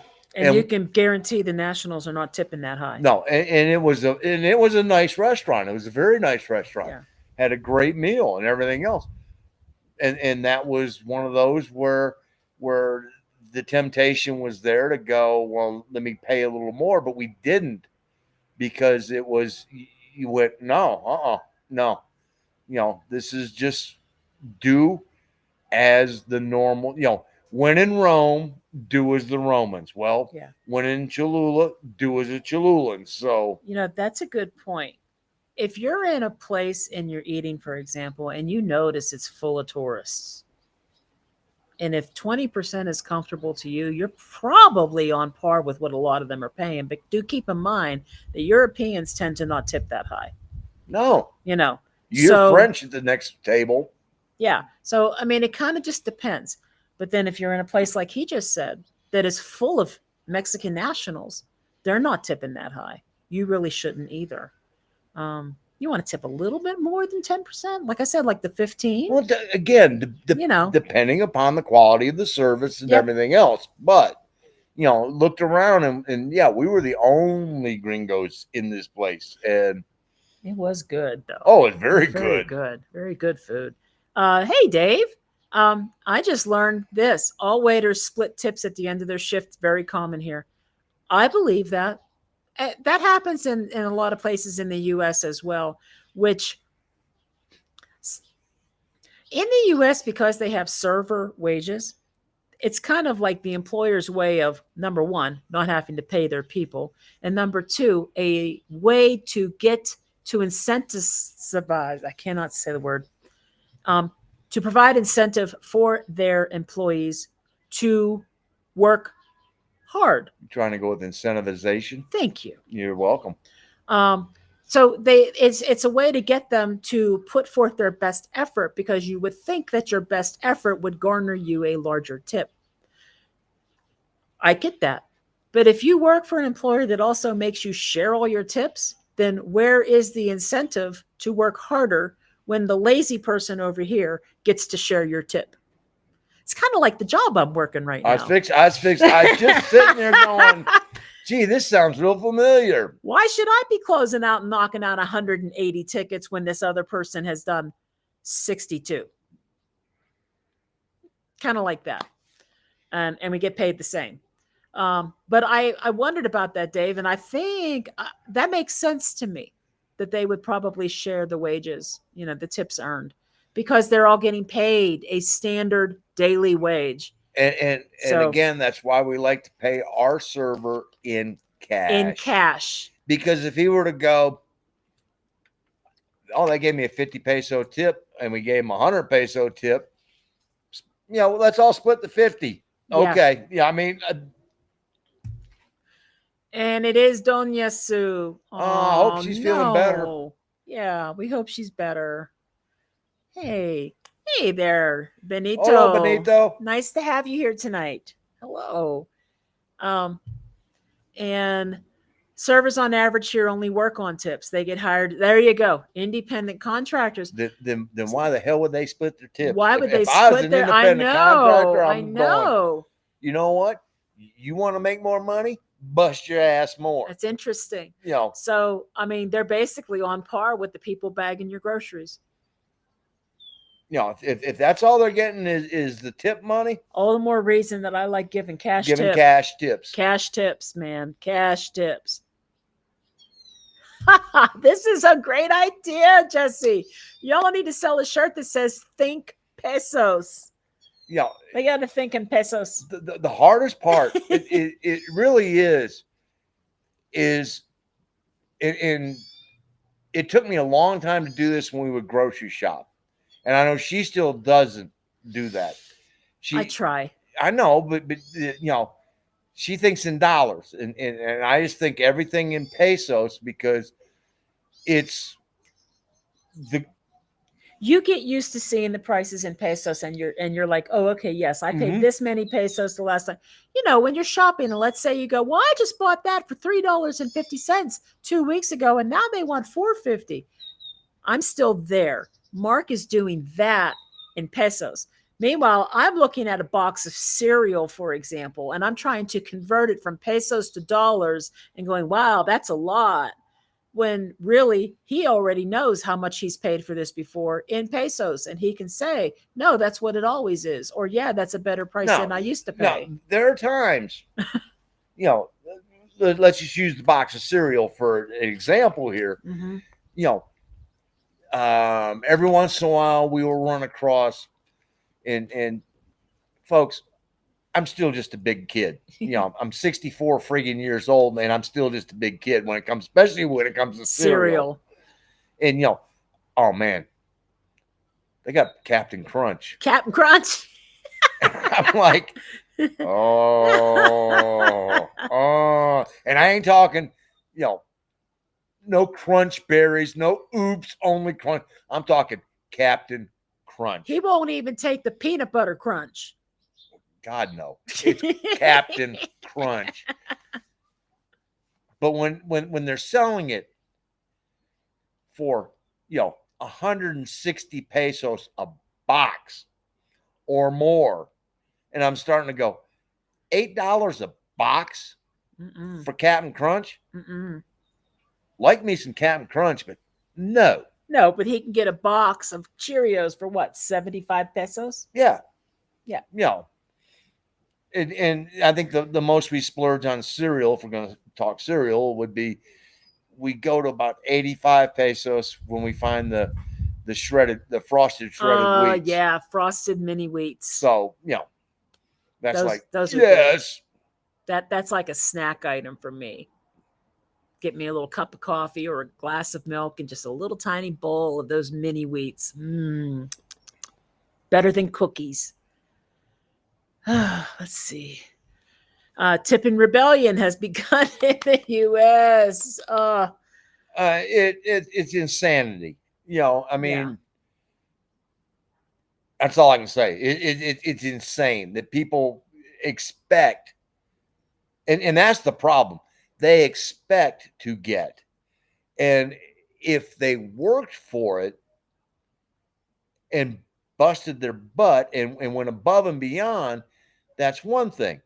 But when they're handing you a bag that you ordered from a kiosk and expect a tip, no. I mean, I've seen both sides of it. I have a friend who very frequently will work sporting event bar, and sometimes she's got bar tabs, $400-500 bar tabs, and they leave her like $10, maybe 20. Come on, 10% alone is $40. That's just Well, and the argument is, well, if you can't afford the damn tip, then keep your cheap ass at home. well, Kind of, no. Where she works, if you can't afford to tip accordingly in a luxury box, yeah. and let's be for real, most of us who've ever been in a luxury box are not digging in our own pocket for that ticket. Most of the time, it is, oh, my company got me this, or I'm a customer of this. Mm-hmm. So you didn't even pay for the ticket. So, Yeah, it's kind of like that. Um, you know, to me, but that's then one of those where if, and I've been on both sides of this. If I'm taking somebody to Tavern on the Green in New York City, ooh, yeah, and picking up a $1,600 dinner bill, Mm. you know, don't get cheap on the tip. Yeah, think about that for a minute. You're talking about almost You know, at least $200 tip. At least a $200 tip. 10% would be 160 160. bucks. Yeah. you And, know, and, and, and I can tell you this, I've never had bad service at Tavern on the Green. Mm. You know, That's where they memorize their menu, huh? There is no menu. They just tell you no, what they that's the have. Palm. Oh, that's the I've been palm. there too. Okay. And that was my first introduction to that when I actually went, they didn't have a menu. And I was like, well, do you have veal parmesan? And they started just listing off all the Everything. veals. And it was like, It takes some work to memorize that. That guy, he gets a tip just for knowing the stuff. Yes, Terry is too with the cereal. He loves Captain Crunch and mini wheats too. No, that's comfort food. That's comfort food. Hey. And Jesse, that's right. Peanut butter crunch is God status. no. Yes, peanut butter crunch is God status for sure. Come on now. No, all they did was screw up Captain Crunch. They had peanut butter. They didn't need to make a peanut butter crunch. And we're talking about comfort foods now. Oh. Okay, so how about the whole crazy fiasco with Cracker Barrel? I don't know what to believe. I don't know if this was just a really sly marketing ploy to get their name out there and on the news, or what was going on, because it seems very peculiar to me that you decide you're going to downplay the thing that makes Cracker Barrel comfortable for people, what they like to see. You big hoo-ha about the redesign. People are in an uproar, stock prices plummet, and then all of a sudden you're going back to the original stuff. I don't know. I don't know if I'm buying it. I don't know. I think it's a clever way to just get back in the news. However, I will say this. Cracker Barrel used to be a place that I used to love to go because I like country fried steak. And I don't care if it was with breakfast. I don't care if it was with dinner. They had country fried steak and, the pepper gravy, and that was my thing. And I liked the atmosphere. I liked the antiques. Fake antiques, yes, but they still looked cool. Fake antiques. I liked the country store. I thought it was a cool place to go. Well, basically what happened post-COVID, a lot of people reported this. Post COVID, the quality of the service just tanked. They had a hard time keeping people employed. They had the quality of the food had gone down. They even had a lot of restaurants that couldn't even keep up with the items on the menu, and they were constantly out of stock on certain items. That's actually what caused people to stop going there. It wasn't the atmosphere. It wasn't the old man on the sign. It wasn't any of that. It was the quality of the service, and the lack of food, or the quality of the food had gone down. So I don't know what to think right now. I think they just did this on purpose just to get in the news. Well, let's be for Oh. real. They got millions and millions and millions of dollars worth of advertising this past week because people, people that had not thought of Cracker Barrel or had never thought of Cracker Barrel are suddenly going, Cracker Barrel? Cracker Barrel? What the hell is that? I mean,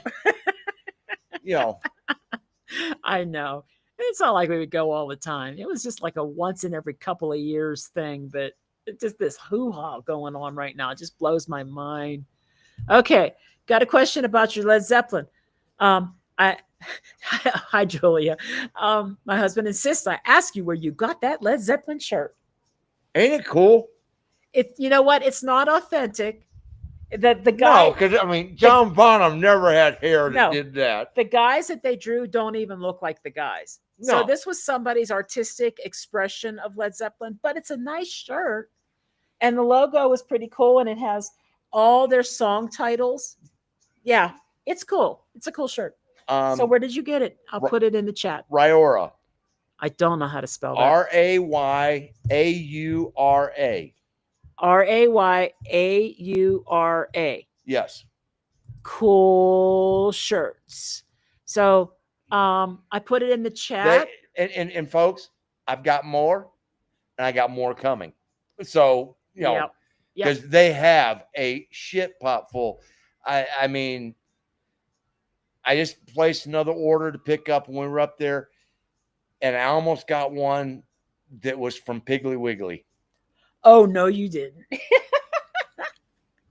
I mean, Piggly Wiggly. They've got like Lord. Piggly Wiggly shirts, big boy shirts from the old big boy, big boy restaurants. Yeah. I mean, they got all sorts of fun shirts. So fun.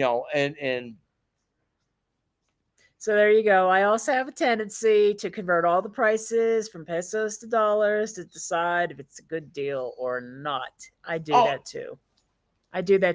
And you know what? If you're buying imported items, obviously not made in Mexico, you're going to get sticker shock most of the time. Especially electronics. Sometimes you just don't even want to know. If we weren't heading back to the States, my mom got us a digital photo frame, and we had it for 5 days. It was 5 days, and it broke. It crapped out on us. And now, no, this is one of those. They had one of those deals where it was, 2 for $50, something like that. It was some cheap deal.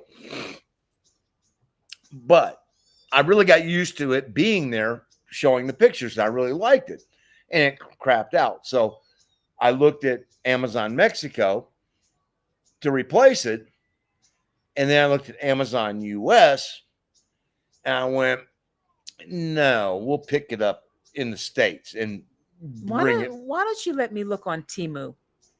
Well, I'll look on Temu. I have found that most of the stuff we find on Amazon Mexico is Temu. is being bought from the sellers at Temu, and then they double or triple the price.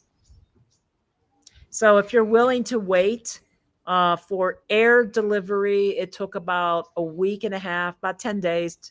And for sea delivery, it took about 4 weeks. So if you're willing to wait, you can definitely get things through Temu. Well, and here's the bonus. Temu does record your RFC number or your CURP, depending on what you're using. And so When it comes into port or to the airport, it just slides through customs. They don't call you, hassle you, blah, blah, blah. They already have it and it's already processed and it's on its way to you. It just takes longer. So that is truth. Suzanne, you know what? I really hope that it was a marketing ploy as well and not a cave-in. It just seems kind of weird to me that they plan to do all this remodeling and spend all this money to try to, instead of spending the money figuring out what's wrong with their service and their food quality, they were going to spend money remodeling and rebranding. That makes no sense to me. And if you're a marketing person, explain that logic. Okay. I don't know. First of all, we're going to find out a good bit when we get back to the States because one of our daughters works for Cracker Barrel. Yes, she does. Yes, she does. So we will be able to find out some first thing there. Earning server wages. Second of all, from a marketing perspective, if they literally pulled the trigger on all this and implemented, that's millions and millions and millions of dollars for a company the size of Cracker Barrel to do that. Yeah. So one of the things that in looking at this, that they changed their mind so quickly, I think that there's a strong possibility that this was a lesson learned from New Coke. Okay. And Coca-Cola learned very quickly, and Coca-Cola paid the millions and millions and millions of dollars, and only to find out that, oh, well, you know what? We got a lot of advertising for the wrong reason, but we did get advertising revenue out of it. So, yeah, it's one of those where did Coke really lose by going to New Coke? Not really, because they got a ton of publicity. And then they got the excitement of Coke Classic coming back. And you never really heard of anything about them suddenly just going, New Coke is gone. And, oh, that's right, we're taking the word off Classic off because now it's just Coca-Cola again. So it was like all subtle behind the scenes. Yeah. And speaking of New Coke, sausage pepper gravy version of New Coke. Yeah, I agree. I mean, I agree.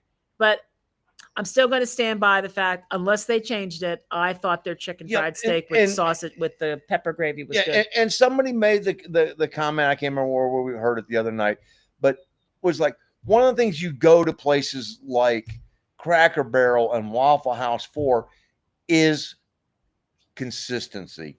Because we've been to Waffle Houses all over. Oh man! And you know, we don't even need the menu. We love Waffle House. We both can just rattle off exactly what we want before we even walk in the door, and go, yeah, you know. I mean, you can't get much greasy spooner than Waffle House. I mean, that's like ideal greasy spoon food. But damn, it's good. It's good. And the other part of that is, it's the same whether you're in a Waffle House in Kansas City, in Asheville, North Carolina, in Macon, Georgia. I mean, you know, when I get a ham and cheese omelet topped, it's the same in all those locations. So, cheese steak omelet and hash browns, smothered, covered, and peppered every time. I never, ever vary from that. Ham and cheese omelet topped. Yep. Hash browns topped. And they always look at me, and they always, every time they do this. You want them both? You want them both topped? Yes. Yes. Yes. Put Burt's chili on top of both of them. That's right. So, dropping the barrel from the logo. Yeah, it didn't make much sense. Look, it reminded me of the last time we went to a McDonald's when we were just about to move here. The McDonald's we went to looked like an industrial complex. Oh yeah. There was like we did a video, a short from there sitting there. There was nothing comfortable about this place. Nope. There was no color. Stainless steel. It was just without any fun, without any emotion, without any comfort, nothing inviting. It was about like our short because we were so tired, because that was at was the just- end of moving and doing everything else. And we sat down at this McDonald's because it happened to be down from the motel we were staying at, and we were just like, okay, we're done with Asheville. Yeah. And I mean, and as tired as we were, this McDonald's had the same exact level of emotion. None. I mean, it was newer. It had been recently remodeled, but it was very industrial, and it was lacking people. Kiosks. There might have been Yeah. two or three people working the entire place, and you didn't want to sit there and eat. There was nothing comfortable or inviting about it. No, it's very, very hated it. Well, it's uncomfortable. The chairs were uncomfortable. I mean, everything. Yeah. See, so all right, Boiling Frogs. It is empowering for folks with the higher exchange rate to feel good about ourselves, to give a high tip, to feel good about It is. ourselves, and always cash tip. You know, That yeah, you do feel good that you're giving this huge tip. It's just we're looking at it also from the perspective of people, nationals, who have asked us to try to honor the way it is here, because in tipping too much, we alter that culture for the people who live here as well. That's all. enough said. Yeah, that's all. And we don't want to alter their culture and their life, you know. That's all. We're trying to be good guests. Kelly, again, I didn't get a notification. Oh, Kelly, I'm so sorry. We were a little late on even scheduling. Well, so I mean, I scheduled it at lunchtime today, so everything was set up by, I want to say about 11 a.m. this morning, Mexican Central Time. yeah, Yeah, roughly. Okay, so there's the cool shirts. 62 years young here. Good for you. hey, That's right. Is Temu reliable? I would say, I have not ordered clothing from them. And you do have to keep in mind that, yes, it is coming from China, but so is just about 80% of everything on Amazon. So I don't know about the clothing. I was going to try maybe a couple pairs of pants, maybe a couple shirts, but keep in mind that you're also buying Chinese sizes. So, you got to look at the measurements. If they provide measurements, absolutely trust those measurements and trust what other people have said about fits about right, maybe too big, maybe too small. I will look at all that. But as far as electronics go and just general merchandise items, I've bought decks of cards from them. Why not? They're fun. They're great. There's nothing wrong with those cards. I bought a nice little light that does a little aurora on the ceiling. It works great. I bought a steampunk mechanical keyboard that I see getting advertised around Facebook and stuff all the time for $100 or more. And this cost me I think maybe $20. It works great. I'm trying to think of what else we got. Was there a mouse in your pocket? Because no, I did order a couple things that we had to let go. They were costing us about $16. One of them was a large, thick foam fold up, not a rolling, a fold up yoga mat. And the other one was a memory foam seat cushion with a back. And they were by C. Because of the size. And so it took about 4.5 to 5 weeks to come. And it came yesterday, and we're not in San Luis anymore. I did contact it's J&T Express in Mexico that does the actual delivery. They were not allowed to update our address. I updated the address in Temu, but once it's sent, it's sent. So it will be returned. If we never see that money again, it was only $16. The hot shower was worth $16. Yeah, so I mean, it was one of those where we were like, well, we hope it shows up before we leave, but if it doesn't, it doesn't. I mean, yeah, yeah. and no, with our travel schedule, we'll probably be shipping it to Annie, Vet, and Arlene if we decide to reorder, because yeah. that way we know they'll be here. And So I would say if you see that item, take a look and see. Look up the item and see if it's being sold on Amazon. Look at the reviews on Amazon, and then look at the price of what they're selling it for on Amazon.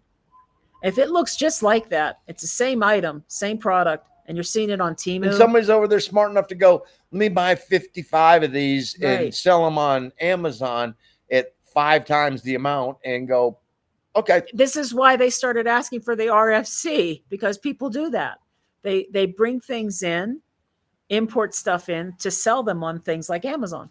So if you're seeing the exact same item, it's probably somebody ordering bunches of it on Temu. Are we okay over there? Oh yeah, just the okay. So I would say, yeah, you could probably trust it as long as the reviews are looking pretty good on Amazon, and you're not going to lose a ton of money on it. The only caveat is that the stuff that was delivered by air came all bagged in a soft-sided shipping bag. Nothing was broken inside. But the box was a little bit smashed and dinged up on the items that I did have that were electronics, but everything worked. So I was okay with that. You just have to wait longer. Yep. Yeah. Hey, y'all from Texas. Hi, Deb. And that is a cool shirt. Oh, well, thank you, Deb. And all right, give me that. And the thing that was in it. I don't know where that went. Oh, no. Great. I think you just found it. No, I didn't. Okay. All right. Anyway, I guess it's best. People were asking about the shirt from Royora. Size-wise, they run true to size, which I will give them credit, because that was my biggest concern when I first. I'll get it later. Okay. When I was first ordering is it going to be Chinese size or is it going to be Mark size? And so I ordered large and they fit. Yeah. So Ryora, if you're ordering shirts from them, you can be pretty confident that if you wear a large is going to fit you. Sleepy Joe, definitely get your phone on the U.S. side of the yes, for sure. Plus, if you're doing a trade-in, you definitely want to do it. So much easier to do the trade-ins on the U.S. side. And I'll give you an example of Samsung, for example. When I did a trade-in by mail with a Samsung phone in the U.S., they would tell me how much my phone was worth. They would knock off that amount from the trade-in phone that I'm buying. And then they would send the new phone to me, and I would use the package they sent to me to return my trade-in back within so many days. And see, they already knocked that amount of money off of my purchase. So it was, if you don't return this phone within the specified number of days, we're going to then go back and charge you for the amount that we gave off on your purchase. In Mexico with Samsung, it goes like this. You can tell them what your phone is, and they will tell you how much money you will get for that trade-in, but they do not knock that price off of your new purchase.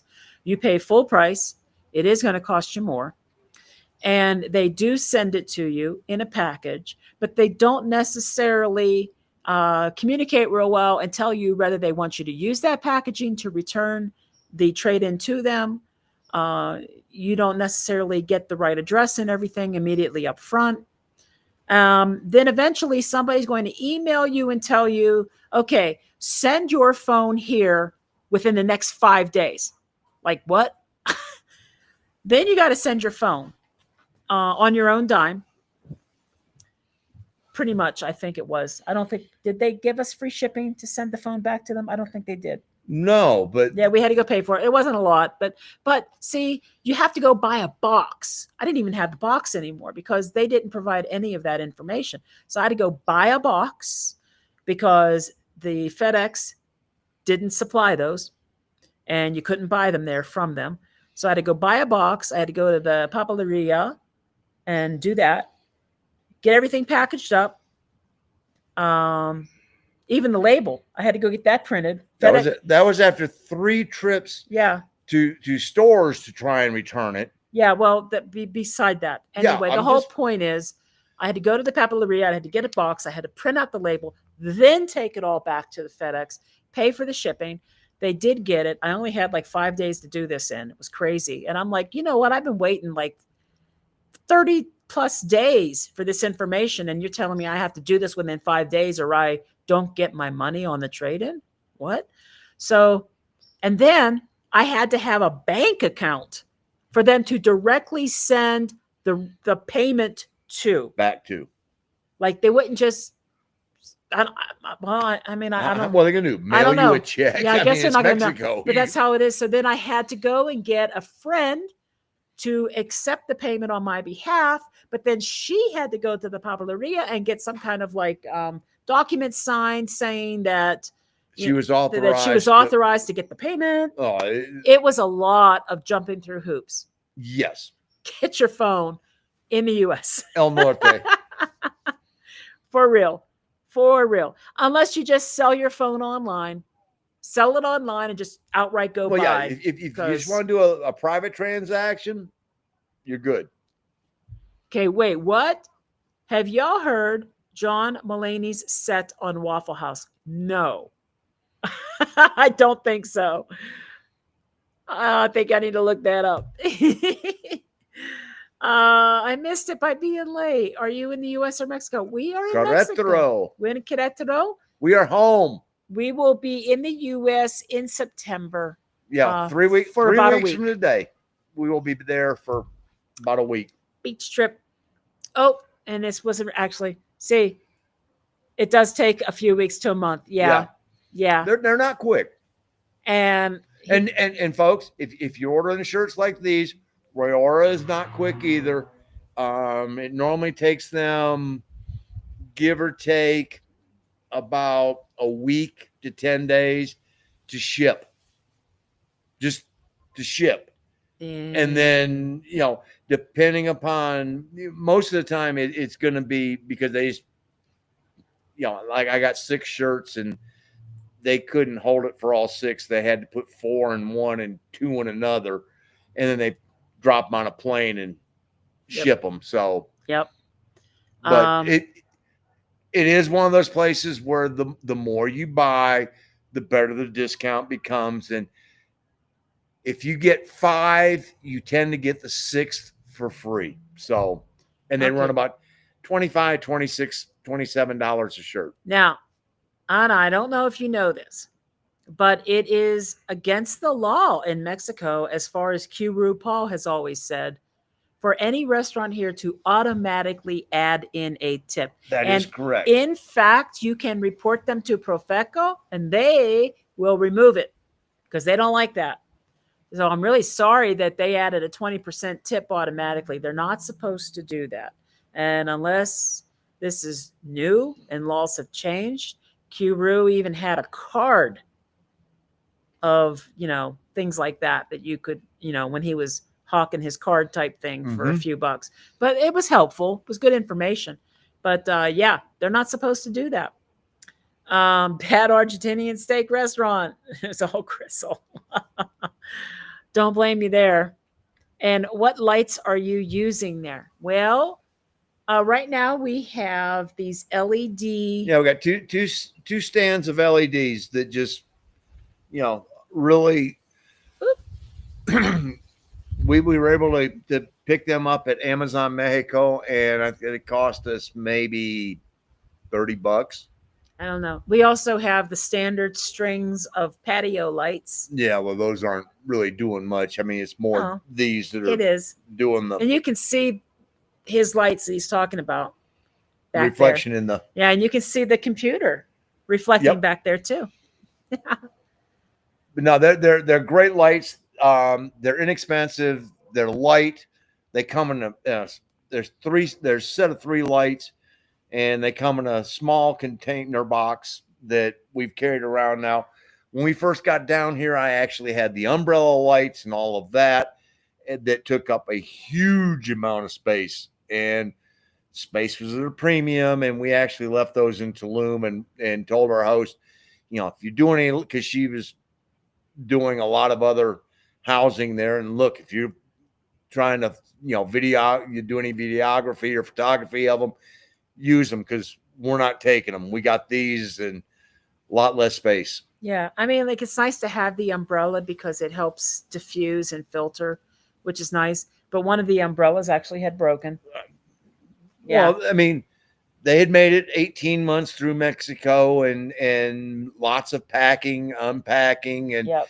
then we used them when we were in Veracruz, because they were having the the baby shower, Yeah, and it was out in the yard, and there was no real light out there, so we pulled them out there, and the wind blew, because with an umbrella, if you get any wind at all, it does not take it much to blow it over. So mm-mm. one had bent, and it just was like, We're done with these now. we did a good job with those for as long as we could, but In the U.S., where I wear a large, in China, I'm double XL. Yes. no, but these, I got larges, and I was really concerned about it, because I was like, oh God, I hope they fit. And Yeah. perfect. When I order clothes from China, I wear an XL usually, and I end up getting anywhere between a 4XL and a 5XL from China. I pay very close attention to their measurements for sure, and whether people say it runs true to size or not. See, I work online and they look good. um, And they're adjustable. I mean, I can actually turn them up and down. So Given the cost of electronics down there, would you recommend moving a 75-inch TV business use down, or just buy one there?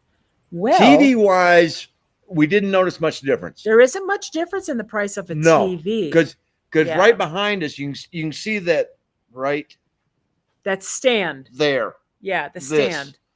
That is our portable TV for starting this weekend. Football starts, and we'll be rolling that puppy out here and hooking it up and watching TV out here. And then the following weekend, we get the NFL, and we put in the red zone on, sitting out here having wings and going boom.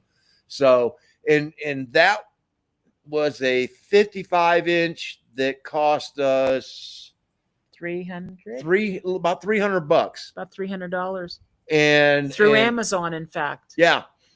Yeah. And we did some shopping. We found some at Walmart that we liked, but the problem was they didn't have any of the ones that we liked. They had the cards out, but they Yeah. didn't have the TVs. The displays were out, but they didn't have any of the TVs in stock. Right. And so TV wise, I mean, 75-inch, you're probably looking don't quote me, Jesse, but I would say probably in the 12,000 to 15,000 peso range, because we just saw one today, or yesterday. Yesterday it was huge. That was a 95-inch for 30,000 pesos, which is $1,500. It was huge. It was huge. It was obnoxiously huge. So but no, that's 55-inch that we got back there to just we got the little portable roll around stand that we can just roll right out here. And I got creative with the zip ties, so it's not going anywhere. We just sort of pick it up, put it out here, we can watch And football. it's good for karaoke. And it's good for karaoke. And it'll be damn good for hockey. Because hockey starts here shortly. Hockey. So. Hey. All right. Now, because we always sort of end up doing music anyway, we were watching some show, I can't remember the name, and it really doesn't matter, but they were doing mail-in questions. And this question came in, and it was really interesting because we were like,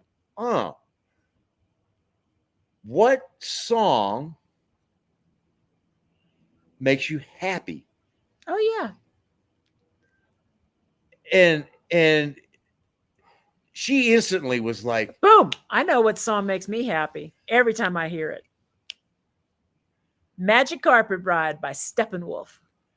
And then she looks at me like I'm supposed to just come up with this. And I was like, ooh. And it literally took me a couple of days, and I came up with the first two. And the first two were Call Me the Breeze and Radioactive. Radioactive by The Firm. Yeah. And then the ultimate answer hit me a couple days later. Breezin'. Oh, George Benson. That is my ultimate.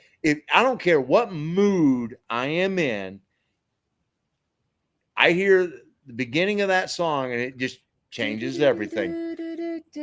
It's just like, whoa, okay. If you're in a bad mood and you want to change it, listen to Breezin'. That just is like, yeah, okay. But see, you picked multiple. I did. I knew as soon as I heard it, I knew what song. I didn't have that. It just instantly came to me like that. Just didn't have that one that went bang, and I go, Call Me the Breeze. Then I went, oh no, Radioactive does it. Because, and Radioactive is one of those songs that you have to turn up. There is no way to listen to this at 10. You have to go to 11. I mean, it's, what if you don't have 11? Yeah, you make up 11 because that song cannot. And the sad part about that is it's too damn short. Yes. See, look. All right. Go Canes. Go Canes. I got a Svechnikov jersey, a sweater, and Mark got an Aho sweater. And we're going to wear our sweaters on Cane Game. We are now less than a month away from preseason hockey. That's right. Oh, and my nickname for Svechnikov is Stretchenkov. Stretchenkov is my guy. And yes, Suzanne, George Benson. It's a good one. Oh, yeah. I mean, it is. You can't go wrong with Breezin'. I mean, it's a great album. Because the album is the same name, and I mean, it also has this Masquerade on it. Yeah. And there's another song on that one. But Pittsburgh's Own from the Hill District. That isn't the one that had his cover of On Broadway, is it? Yes. Oh God, his version of On Broadway's boom, boom, boom, boom. Yep, that's on Breezin' as well. Yeah, that's a good one. I mean, so you got this Masquerade on Broadway, and then Breezin', and I bought the album because I was in high school when this came out, and to me it was, I bought it because of this Masquerade and on Broadway, and then heard the title track and went, holy crap, this blows away everything else on the album. I mean, it's just. In the meantime, I knew my instant Magic Carpet Ride by Steppenwolf.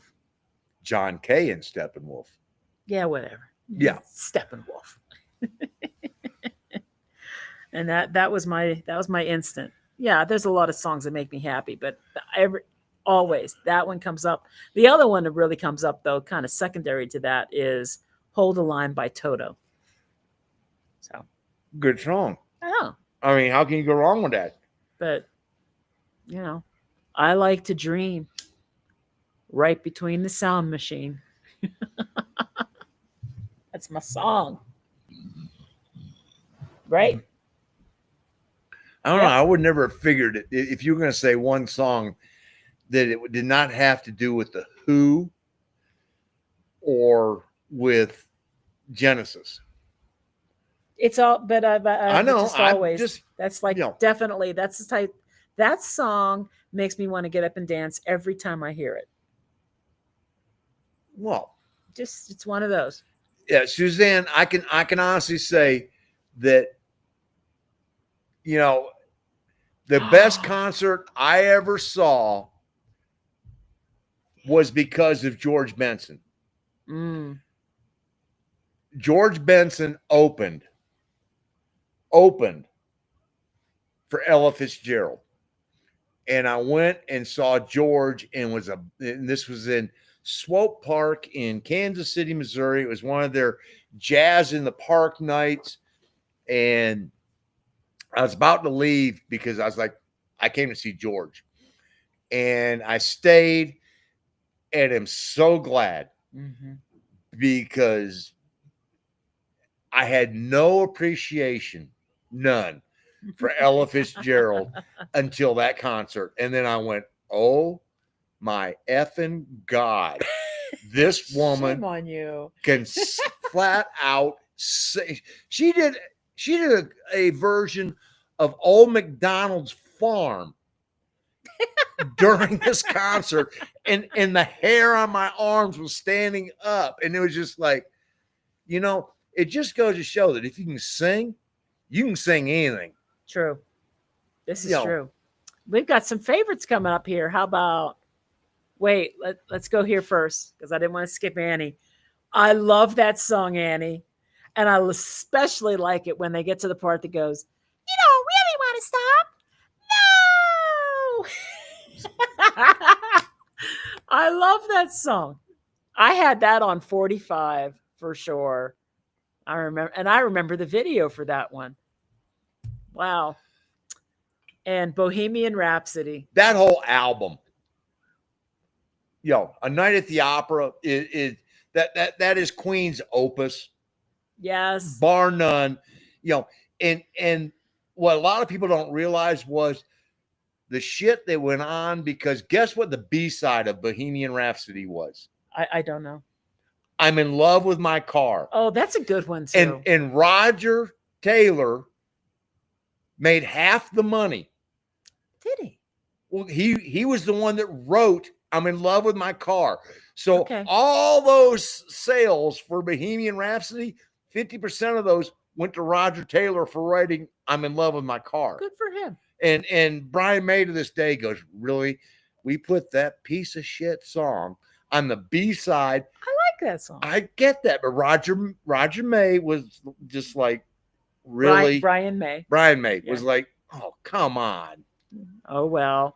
And Magic Carpet Ride. Winston, it's so nice to see you. Man, we miss you.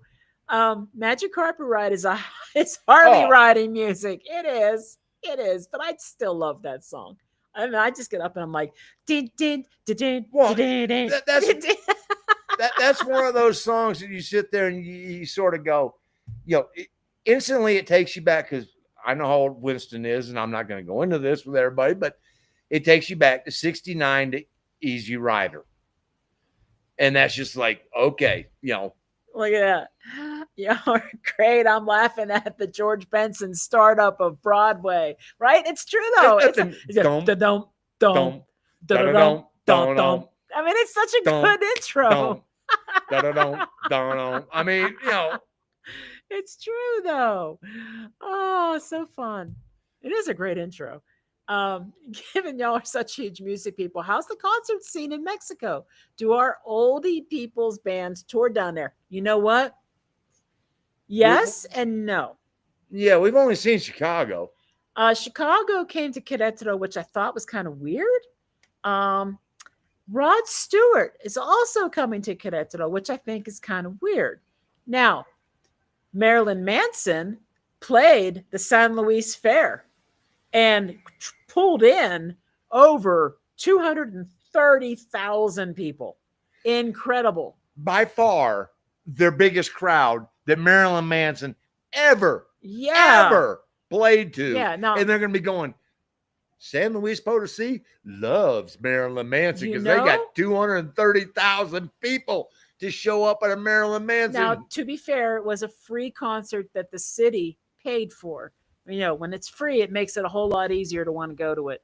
And I actually thought about it, but I just didn't. I had a feeling that it was going to be really, really crowded, and I was right. Oh, But, you know, folks, no, 230,000 were at the concert.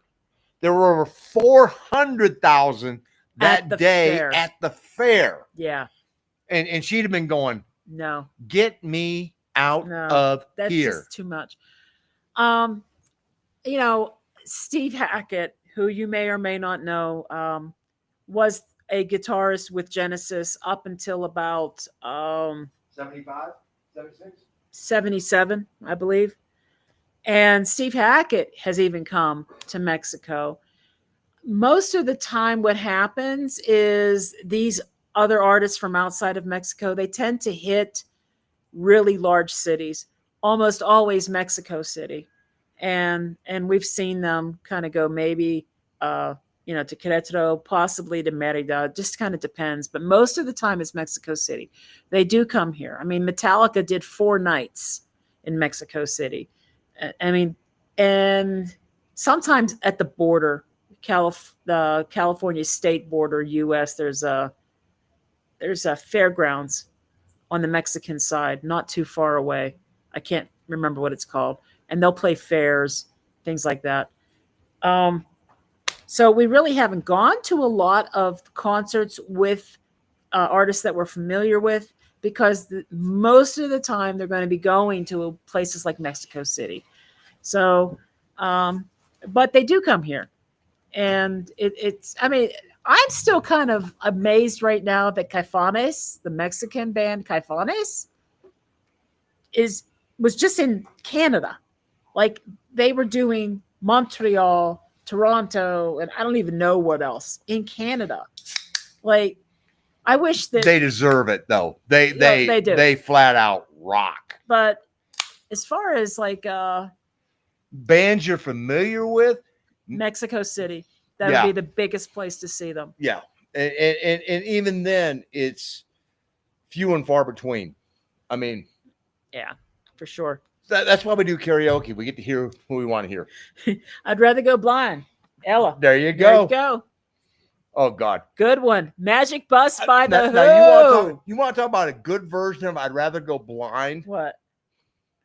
Beth Hart and Joe Bonamassa. Yeah. No, that's good. It is good. Now, just you guys get this. She got stumped the other day. I did because I'm out listening to music and all of a sudden I'm like she comes out here and she sticks her head out the door and she goes, "Is that Beth? What's it? No, you didn't. You went, what's the name of that song? I went, Blue and Evil. And she stops and she looks at me and she goes, what album's that off of? I went, Black Rock. And she goes, yeah. And I'm like, Black Rock? Bad Company doesn't have an album called Black Rock. I said, no shit. It's because it's Joe Bonamassa. But he sounds and she like was Paul like, Rogers. That's Joe? And I'm like, yeah. He sounds like Paul Rogers so much on this song. So it doesn't happen very often. Every day I get into queue. Too much Magic Bus. I like when they're going, I want it. You can't have it. That is such a good song. It's fun. And then, yes, Queen. Mm-hmm. Yep. They had a run of 3 of probably the greatest albums. You know, I mean, you think about it, it's hard to put 3 good albums in a row. You know, Day at the Races, Night at the Opera, and Sheer Heart Attack. You know, it was like, wow. You know, other than the boys here who put together all, I don't know, 8 of them until, you know, she would go until In Through the Outdoor, and I include In Through the Outdoor. Yeah. Coda.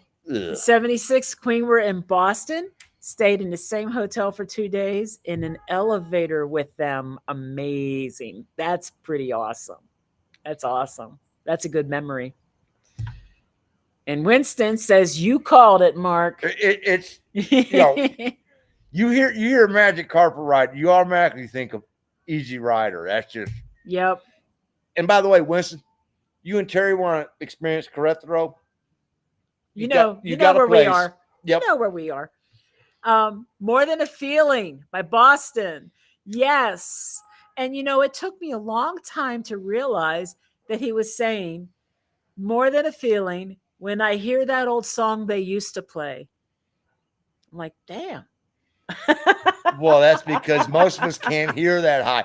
The dogs start howling because Brad Delp could hit some notes that were just like, oh my God. Yeah, that's a fun one to do for karaoke. No, it's not. Yes, it is. Too many to pick just one, for sure. Oh my gosh. Peter Gabriel live version of In Your Eyes. And when I do Peter Gabriel In Your Eyes, I do a live version with the dance.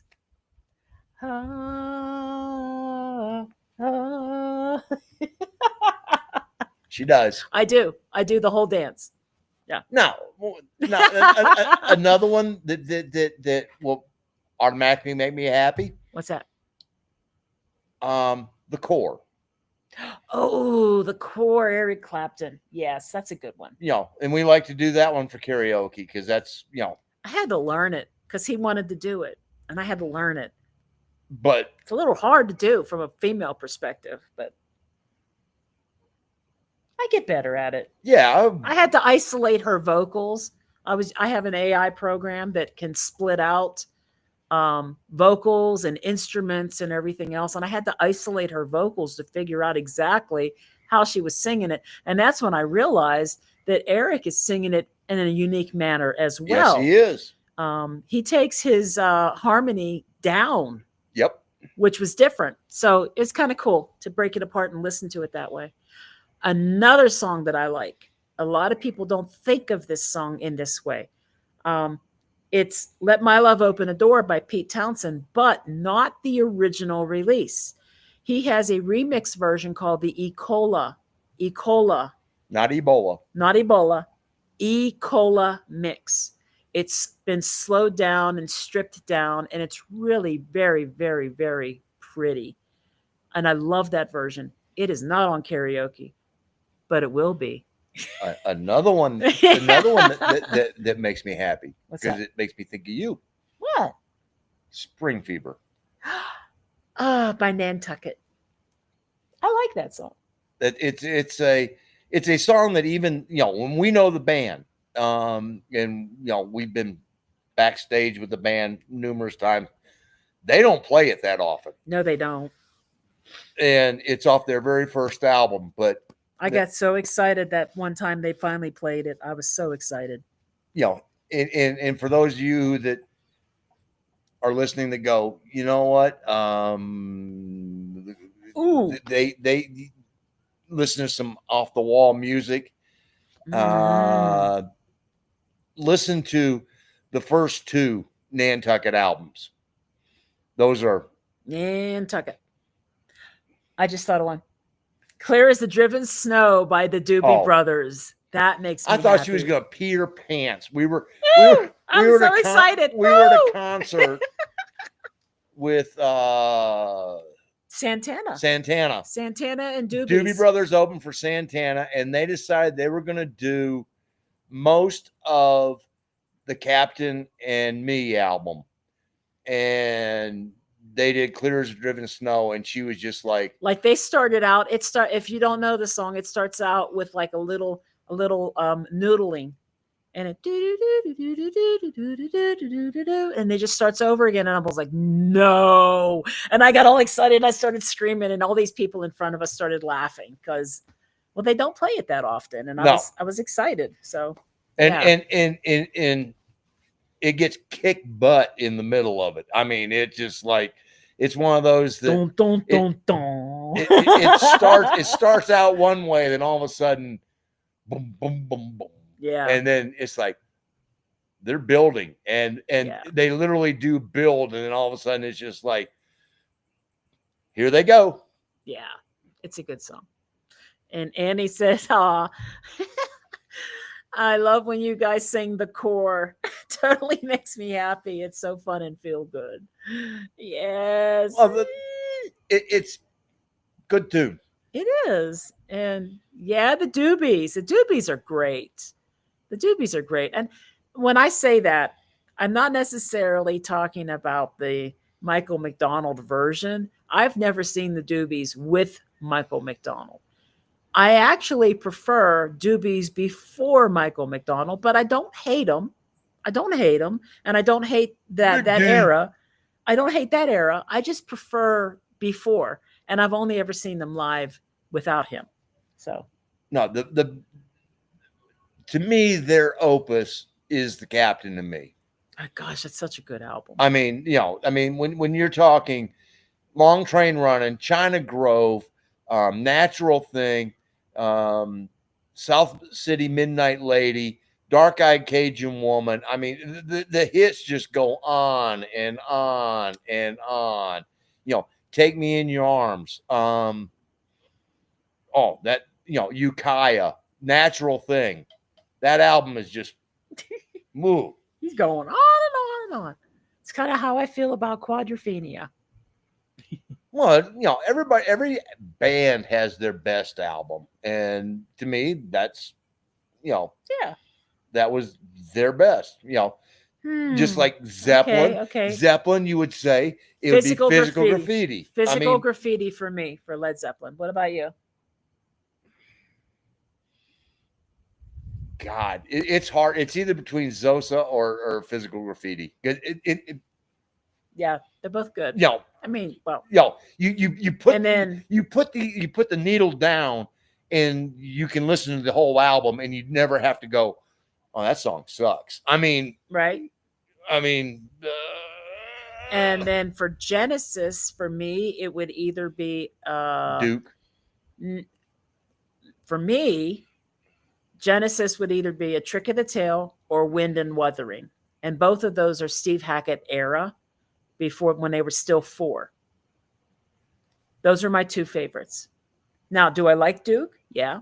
I also like the Shapes album, and I also like Invisible Touch. I mean, but another one that would be hard to pick between would be you'd go, all right, the Eagles. Do you want to go One of These Nights, or do you want to go Hotel California? See, and since I never had either of those, and I had Greatest Hits Volume 1, that would be my pick. No, it's Greatest Hits 72 to 75. I know, but yes. I probably would have to go with Hotel California if I was going to. Another one that would be difficult, but go, okay, you're going to pick Skinner. You're going to pick Pronounced Second Helping. Both of them, or Street Survivor. Second Helping. I mean, it's, Frank Zappa, Apostrophe or Overnight Sensation? Pink Floyd, Dark Side of the Moon, The Wall, or Wish You Were Here. The Wall. To me, Dark Side. I know. I mean, The Who, for me, Quadrophenia.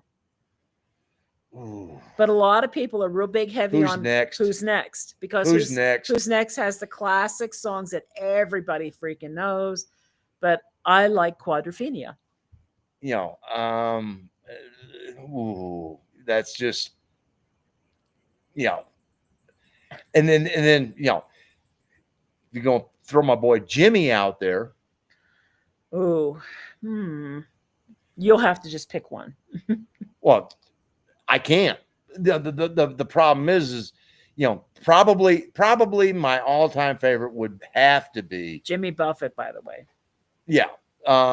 Would have to be, the Live. Yeah, you listen to that one a lot. I wore out 3 albums, 4 cassette tapes and 1 8-track tape. You had to be there. My favorite My Morning Jacket album would either be Z or It Still Moves. You're like, I don't like them, so I don't care. Yeah. But if you were also to go, Okay, let's get down here. We're missing some. Suzanne, no, Bruno. I agree. Pre McDonald Doobies is better. Not that is bad, just different. Yeah, no, it's more of a soulful Doobies with McDonald, well, but the Blue-Eyed Soul comes out in Yeah. with McD. Physical Graffiti by a hair. It's hard. I mean, it is because hard. let's be for real. Houses of the Holy doesn't suck either, and 3 doesn't suck.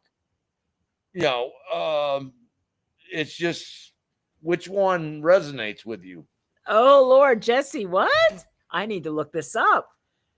Check out the Wussy song, Teenage Wasteland. Not a cover, but a song about what it was like as a teenager hearing that song for the first time. Good song. Oh my. Frank Zappa. Okay. We're only in it for the money. All right. All right. And let's see. All Jimmy is great. Well, different Jimmy. Different Jimmy, probably. He was talking about Buffett. I'm guessing you're talking about Hendrix. And well, yeah, and yeah. Hendrix. If you just throw Hendrix out there, then speaking of Hendrix, because that reminds me of his comment about Terry Kath with Chicago album. To me, it's Chicago 7. With Wishing You Were Here and all that, and that you go. That's that was a double. That was without. No, that was with Terry. Oh, it was with Terry. Yeah, no, it was 70. Okay. No, God knows All right. I was making out to that in junior high. Okay. Oh, well. Hey, Wishing You Were Here. Come on, I love that song. I know, but that was a beautiful song. That was Terry Kath that was singing that. Is it? Yes. I didn't know that. Yeah. It's definitely Peter Cetera in the chorus. It is in the chorus, but yeah. Ooh, wishing you were. That's Terry Kath. Yeah. Wow. I didn't think he would want to do soft stuff like that. I thought he hated that stuff. He wasn't a fan of it, but okay. he played the band part and was like, okay, we gotta do some of this. Cool. All right. Let's see. Terry has seen the Doobies with and without Michael McDonald. He said he liked them better without. He loved Long Train Running. Cool. I mean, I remember seeing in 76 or 77, I can't remember which now. It was co-headliners, and they had the Doobie Brothers and REO Speedwagon, which this, Gary Richrath was still alive. And REO. And they put it's High Infidelity. I mean, I'm sorry, that's you can tune a piano, but you can't tune a fish. That's a great album. I know, but and they turned the lights on and the house lights on in between because they had to reset the stage from the Doobies over to REO because REO was going second that night. And you have to remember this was in the 70s, and you could not see across the Charlotte Coliseum to the other side of the arena because of the smoke that was in there. Because, well, first of all, it was the Doobie Brothers. And second of all, you could still smoke regular stuff back then. You could have cigarettes. And so between the two of them, there was a haze that was hanging in the Charlotte Coliseum that was just like, oh my God, the contact high. The second worst contact high that I ever had was that concert. The first. I know where you're going with this. The first was about 7 months later. I know this one. And I went to go see Parliament Funkadelic. We want the funk. And oh my God. Da, da, da, da, da. This is station WPFUNK, better known as P-Funk. please do not attempt to adjust your radio. Oh God. Yeah. And I tell you what, great concert. I mean, it was by far. But wow. Make my funk the P-Funk. Because I wants to get funked up. I want the bomb. I want the P-Funk. We got a real type of thing going down, getting down. Dude, There's a whole lot of rhythm going round. You are so white right now. Well, damn it, I can't get rid of it. It is what it is. Oh my gosh, that's so funny. A friend of mine saw the Doobies in the 70s and talked about the contact high. Oh, how funny. Love the P-Funk. Yes, the P-Funk is bomb. Funny story. I got my first sporty looking car in Charlotte, brand new. One of those ones that was on the lot, and it was like they needed to get rid of it. Guess who sold it to her? The new year was coming up. It was a Dodge Neon with a killer stereo system in it. And the youngest daughter was in the car with me, and I had a greatest hits type Parliament Funkadelic CD that I would jam in this car. My little girl loved Bop Gun. Yourself. We had so much fun in that car, especially. And then you had Funkadelic doing Flashlight. Ooh, George Clinton in Plainfield, New Jersey. Yep. Flashlight. And you know what? It took me forever before I finally realized that was not Bootsy on that bass line. You guys are cracking me up. The funk. Bootsy couldn't play it. Yeah, that's like that was their keyboardist. Keyboards. Was he playing bass pedals? He was playing bass pedals. Bass pedals. Because Bootsy went, fuck it, I can't. Or was he playing it on keys? Whatever. Okay. But Bootsy went, no, I can't. And when Bootsy goes, I can't do it. Yeah, it can't be done. It has to be keys because there's like that's too much. That's too much for bass pedals. Yeah, I mean, it's gotta be keys. Even when the Ox probably couldn't do it. That's like, oh, I bet you the Ox could. Well, he could have if he wanted to. But if Bootsy can't do it, trust me. When it comes to playing funk, there was no better bass player than Bootsy. Yeah. When the kids started out as 14 years old playing bass for James Brown. Ooh. Yeah, that's where he came from. Hey, yeah. What do I think about when I think of James Brown? I think of three things. I think of Living in America. I think of the Blues Brothers movie. He plays the minister. Well, yeah. And I think of Eddie Murphy and James Brown hot tub. Jeez. It's too hot. Oh, I don't know. But yeah. It's too hot in the hot tub. Oh Lord. Contact High for me was that Tower of Power. Ooh. Interesting. And Terry said he agrees with you, Mark, about the Contact High. He's seen Dr. Funkenstein also. Dr. Funkenstein. We love you, Dr. Funkenstein. Your funk is the best. Yeah, we like some funk around here. Flashlight, so good dancing to that. Where did I first hear Flashlight? I was a kid, literally. Either elementary or very early junior high, and it was on my K-Tel Disco Fire 2 vinyl record set.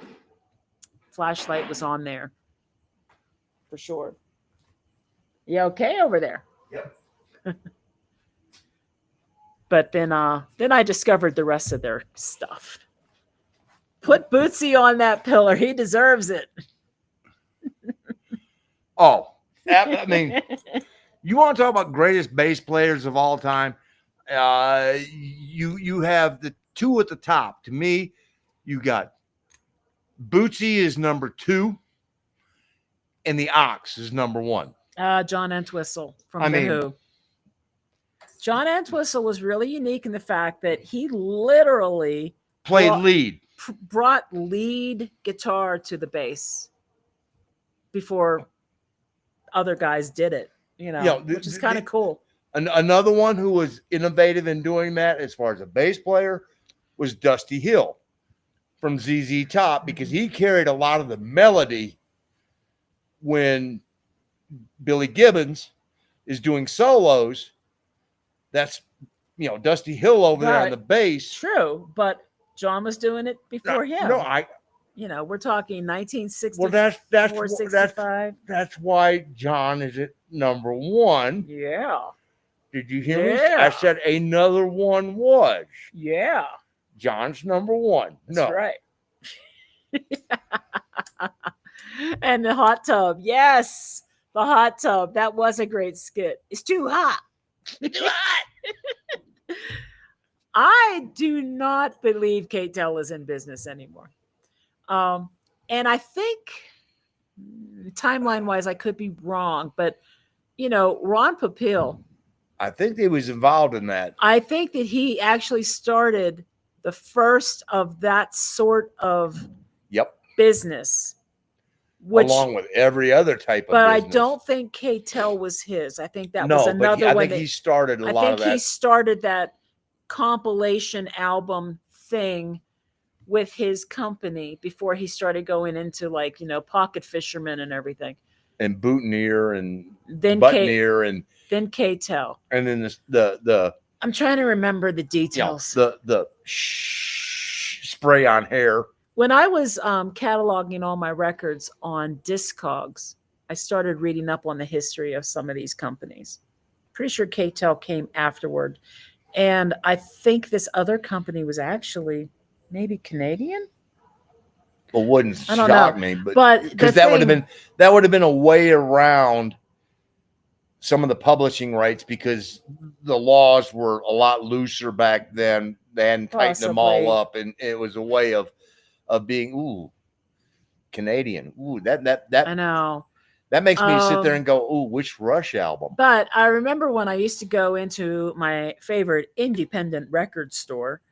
Well, you're going to give them a plug. You might as well. Yeah, Repo Record. Charlotte, North Carolina. Charlotte, North Carolina. Repo Record on Commonwealth in Charlotte, North Carolina. Ask for Jimmy. It's funny because a lot of us would have these discussions about the compilations, and K-Tel was one of the worst when it came to the compilations, because they would put so many songs onto a side that they were it was like the equivalent. The compression was really bad. So the quality of the music was never that good. But then, if you're somebody who just wanted just the hits and didn't want to go out and buy a bunch of 45s, it was a way to have them. Or you were a 14-year-old and you only had, this much money. You had $5 to spend to buy an album. Yeah. Well, hey, K-Tel was going to give me some pop for my buck. Yeah, yeah. I mean, you could get a lot of really cool compilations through K-Tel. I remember getting an album. All right, hold on. It wasn't even an album. It was an 8-track. Just to show my age. And I had those too. And it was comprised of Allman Brothers and Skinner and Marshall Tucker and all these great Southern bands, Elvin Bishop, CDB, put them all on one. Like Southern Fried Rock by K-Tel? And it was like, got that one too? You need to give JPJ some credit. He did so much for Zeppelin. There you go. JPJ is up there. I mean, if we're going to finish out the top 5. Ooh. Okay. If we're going to finish out top 5. Geddy's got to go on there. Geddy Lee. Geddy has to go on there. Um. Ooh. See, now you're making it hard and you got to think.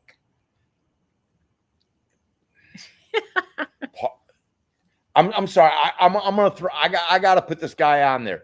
Tyran Porter from the Doobies, because Oh, yeah. you listen to some of that bass work that Tyran threw on some of those Doobie albums, and you just go, "Holy crap!" You know. And the Southern rock in me goes Leon Wilkinson, because there's some intricate bass work that gets done on some of those Skynyrd songs that just play underneath all that, you know. But JPJ is definitely up there. You're going to talk about jazz. Now it's Well, wait a like, minute. I got to throw in Tony Levin. well, Tony Levin has been very innovative in the bass world. He plays a variety of different types of instruments that include bass at times and sometimes don't, including percussive additions to tapping with little mini drumsticks. And then Tom Peterson from Cheap Trick, who actually created the created 12-string 12 bass. string bass. So, boom. No, I mean, Yeah. I used to love Tommy Peterson. I had a crush on him. Then she married a real man who's about twice the size I of know. Tommy Peterson. Because Check out Marcus Miller on jazz. Oh, jazz. The bass in jazz is so different. If you want to listen to like a Chick Corea and Return for Forever band, it's it's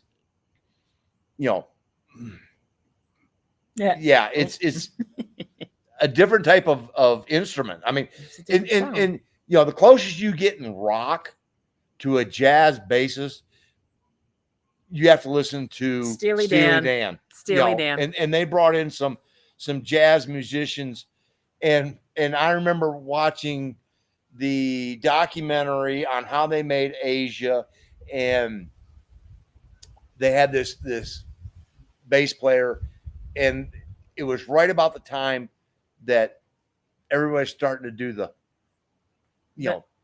thumb tapping, the thumb, bump, bump, bump, and both Fagan and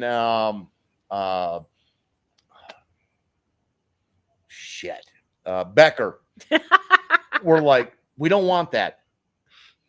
We don't want that. And so he was listening to the song and he goes, but it needs it. And they were like, no, we don't want that. And so he hid behind the speaker when they were recording it. And he was doing it. He was doing the hammer. He was doing the hammer thumb on it. And they're like, that's it. And he was like, yeah, I knew that. Okay. Like, I knew that. How about this? Bruno, you brought this up. Man, the Columbia Record Club, the RCA, BMG. Do you want to know how many of them were sending me collections letters when I was a kid? I was like in every one of them that I could be in at consecutive times. I even had multiple accounts in some of them. That was the biggest. What? Yeah, it was a big way of getting you into something that you couldn't afford. That's it. I mean, they used to put those inserts in the middle of the parade insert for Sunday paper. Yeah. And you go through, the paper, and all of a sudden you pull that out, and it'd be like, ooh. If I tape a nickel here, or if I tape a penny, and you're going, oh man, I can only get 8, and you're going, and the hard part was which 8, because you were like, and what you didn't realize, which I found out when I started cataloging all my records, is that the issues that they would send to you were particularly manufactured for the record club. Yeah, they're so the runout information that would be in the runout on the vinyl was indicative of it being a record club purchase. Plus, they would also mark the cover or whatever, and it would say right on it that it was a record club. It was crap. It wasn't necessarily crap. It wasn't like going down Right. to Goodies or Sam's Right. or Repo Records and buying the album. It's true. You know, But sometimes that's what you got. Tony Levin is a god. Yes, he is. He Oh. really is. And he's one hell of a nice guy. she dropped his name. Oh my God. Okay. All right. So I've brought up Steve Hackett before. I actually am very casually acquainted with him and his wife, Joe. We're not like best of buds. I've got Joe's phone number. And when Steve is around, if he's coming on tour, I'll see if we can hook up for a coffee. Okay. And Steve and Joe are Yeah. very down to earth, nice people. Very nice I people. mean, you know, we did she's done multiple meet and greets with Steve, and I did one where I went and just was photographing a bunch of stuff because Steve and Joe were getting married, and Gina did a drawing for Steve and Joe for a wedding gift. as a wedding gift. Right. And so I went just to photograph it, and they were as nice as could be. So, but as it turns out, I was backstage at one of his shows. In fact, it was at the Egg in Albany, New York. And Nick Beggs was his touring bassist at the time. And I didn't realize Nick Beggs was one of the original founding members and the bassist of Kajagoogoo back in the day. I followed Kajagoogoo like everybody else did for a little bit in the 80s. And then when Lamal left, I kind of lost track of what they were doing.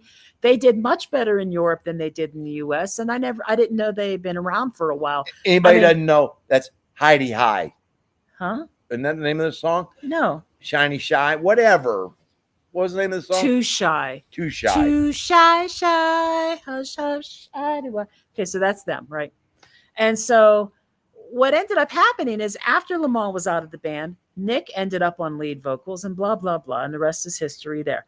But what I didn't realize is we're at the Egg and the show is over and we're about to go backstage and hang out for a little bit. And I noticed the roadies are packing up everybody's gear. And one of them is stenciled Kajagoogoo. And I'm like, and what was going in it? I don't know yet. It's stenciled Kajagoogoo. And I'm like, what the heck? Kajagoogoo? I haven't heard from Kajagoogoo since like the 80s. And one of my friends that was with me said, well, that's Nick Beggs. Nick Beggs was in Kajagoogoo. And I say, get the hell out. We go backstage. Nick is sitting on a couch and he's just hanging. And I said, oh my gosh, I feel awful right now. I just saw your case with Kajagoogoo and I didn't even realize that was you. And he goes, oh yeah, because my hair used to be all over here. And I said, you were playing a Chapman stick. Now, if you guys aren't familiar with what a Chapman stick is, it is a wide-necked instrument, probably, I don't know, 2.5 feet long, maybe 3 feet long. And you play it with both hands, like this. You get strings on one hand, strings on another hand. Some people liken it to playing piano, but it's a stringed instrument and you're playing it with both hands at the same time. And you can do like a lot. Harp. You can do tapping, you can do picking. There's lots of cool things you can do. But the master of the Chapman stick, without a doubt, is Tony Levin. And he's been playing it for a long time. In fact, I think I even saw a Rock Palast special of early Peter Gabriel solo. And I think Tony might have been playing it even on that. But the fact is Nick was playing Chapman stick that night. And I've been fascinated about this instrument for a few years. And I always wanted to see one. None of the stores around us ever sold one. Guitar centers, none of them, they had them. You order those things start at like $3,000 and go up, I think, something like that. I was never going to get my hands on one. So I said to him, wow, you're playing Chapman stick. And it was really, really cool. I was so fascinated with that instrument. How long have you been playing? Blah, blah, blah, blah. And then I dropped this. And this was back in the days of MySpace. I was just chatting with Tony Levin the other day on MySpace. Oh my God. Nick Beggs just totally fanboyed on me. You know Tony Levin? Well, no, I don't know him. I was chatting with him. And he was sending me some links to this woman who plays Chapman Stick. And Nick was like, oh, wow, wow, wow. Would you like to see it? I went, what? So Nick took me back out on the stage and asked his roadie to unpack his Chapman Stick, and he put it on me. And he brought his arms around the front of me from behind to show me where to put my hands and show me how to play it. It was really cool. Had I known that he has this propensity to want to be like nude all the time everywhere in social media, I might not have allowed that to happen. But he is. He's a little weird like that. He had clothes on, right? Yes, he did. Okay. He was wearing a leather kilt. Then we're good to go. And he had his hair braided in 2 little blonde ponytail braids on the sides. Hey, I know who you came home to. That's all I worry I about. I know. Yeah. Yes. And so, yes, those clubs sent out the shittiest pressings also. And there was a time when they started phasing the vinyl out, and I could not yet afford CDs. So I would buy their cassette tapes. I think their cassettes were okay. The cassettes were not bad. How can you tell the difference? I mean, really. But with the vinyl, yeah. I mean, the cassettes were the cassettes, and that was one of those, and then when we thought it couldn't get any worse, then it came to CD, and you were like, okay, yeah, it is what it is. It's better quality than cassette, but oh, I'm losing stuff. So, Mark, you're too funny. Heidi hi. Hey, I don't know what the hell that song was. Heidi hi. Heidi hi.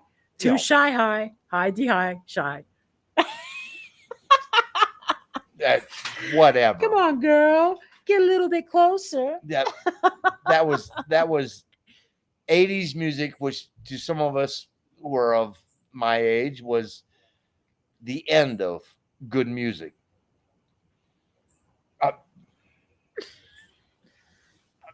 You're allowed to feel that way. You're the child of the 60s and the 70s. Thank you. I'm a child of the 70s and the 80s. So. And what have they done? Name me a band since then who has set the world on fire that makes you go, oh, wow, something innovative and new. Oh, you can throw it out there. My morning jacket. Yeah, right. Oh, fuck. I know he hates them so much. And not without trying. He has totally tried to get into them. He cannot. Okay. I really do like Greta Van Fleet. Again. And again, they sound like Led Zeppelin. I know. Blackberry Smoke. And I like Blackberry Smoke. But again, what have they done that is new, innovative, and makes you go, wow, this is something that's never been heard. But now I get it. We've been writing music for how long? And then all of a sudden it's, Neither did I. So there you go. It's just something that it's hard to put a finger on to go, wow, these people are new, and I give them all the credit in the world for coming up with something new. I think now, it's hard. I think it's hard now because everything is just. And some people would probably say Taylor Swift. Are we back on a Swiftie kick? I'm just saying, Adele. Not really. I don't think anything's new anymore. I think it's just. No, eventually it all gets old. It has to be. Yeah, unless somebody invents a new instrument or something. I don't know. Ugh, he's gone again, guys. It's just us. Let's talk about Mark. Oh, Lord. What else can we talk about? So I am looking for another job. And I have had some leads come my way, which is good. The question is, and this has been strongly advised by one of my teammates, is to maybe try to work both jobs for 30 days so I can be sure if this other one is worth leaving this one for. And I'm like, man, I don't know. When I'm on a job, I put everything into that job, and right now, everything into that job is taking everything out of me. So I don't know if I can afford to go and try to work full force on a second one at the same time. And and I don't have anything against people who can do that as long as they are fairly distributing the work effort among, between themselves and their teammates, not letting their teammates carry them while they earn double the income, which is wrong. So Oh boy, I hear what we're on now, and then no, I just was kind of like just saying I'm looking for a job. That's all. I'm no, just I not so mean, sure if I want to drop this one right away. I got to be sure that if I get a new one, I'm going to want it. These contracts are hard to come by. These long term contracts. So they are, and I mean, let's be for real. You went 18 months I know. Well, not looking yeah. for. And you're funny as hell. There's a reason I'm taking. I mean, Yeah. Guns N' Roses, Van Halen, Ozzy, all from the 80s. Thank you, Bruno. Okay, Thank you. but whoa. Okay, now I'll give two of those as being from the 80s. Ozzy is a product of the 70s, of the 60s and 70s. 60s and yes. 70s, who just, I mean, that'd be like saying, well, okay, Don Henley. Well, he's from the 80s. Well, yeah, but he was from the 70s because of the Eagles. Van Halen is a product of the 70s. GNR did great in the 80s. Is a product of the 80s. For sure. But and they all developed. But hold on, we can also say that that Huey Lewis and the News blew up in the 80s, and they were what they were. Tom Petty started in the 70s, but in the 80s was his heyday, and even continued into the 90s into with the some 90s. great hits. Yeah, John Mellencamp again started in the 70s, but the 80s was his heyday. Yeah, there was good music. 90s.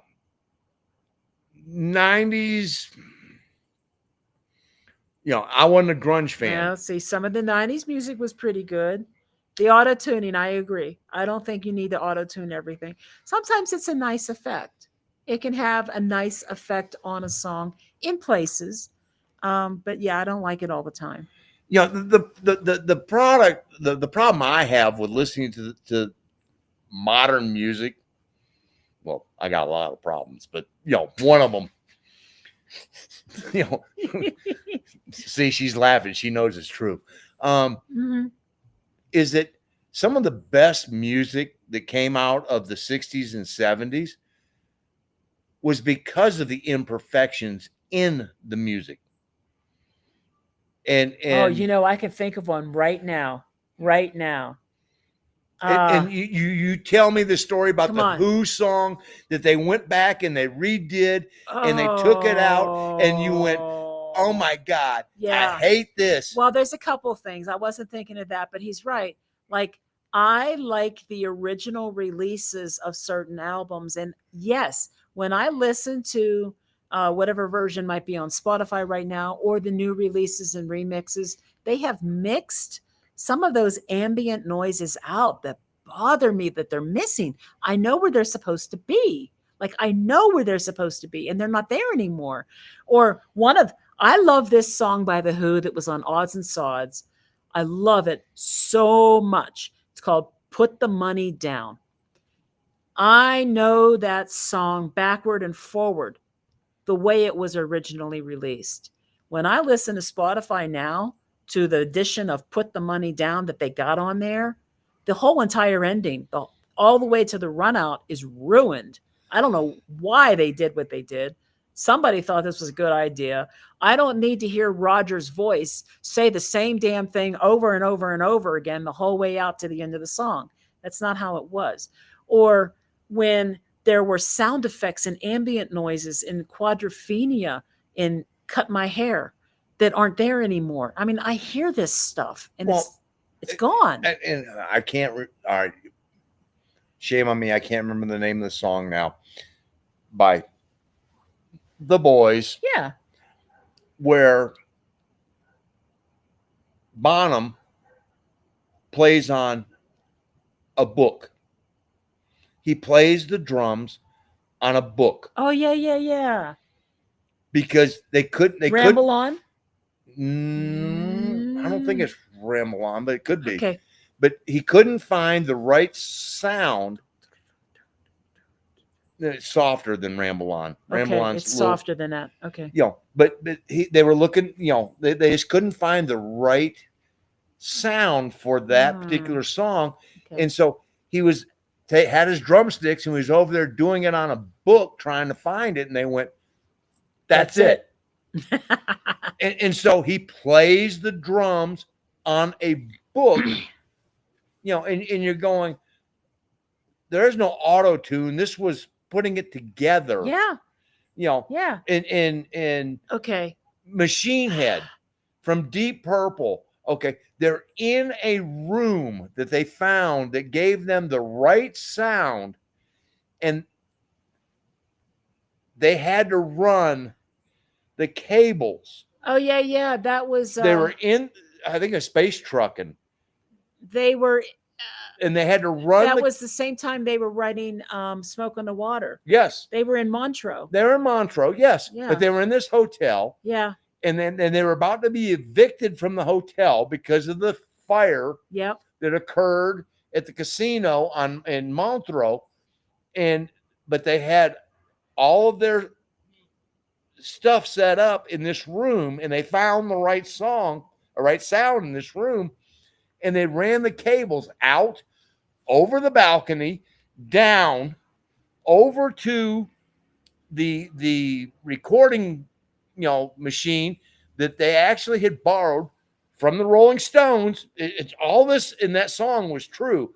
They borrowed the machinery from the Rolling Stones, and it was parked over there, and the cops were coming, and they're playing, trying to get this song done before the cops break down and get into the hotel.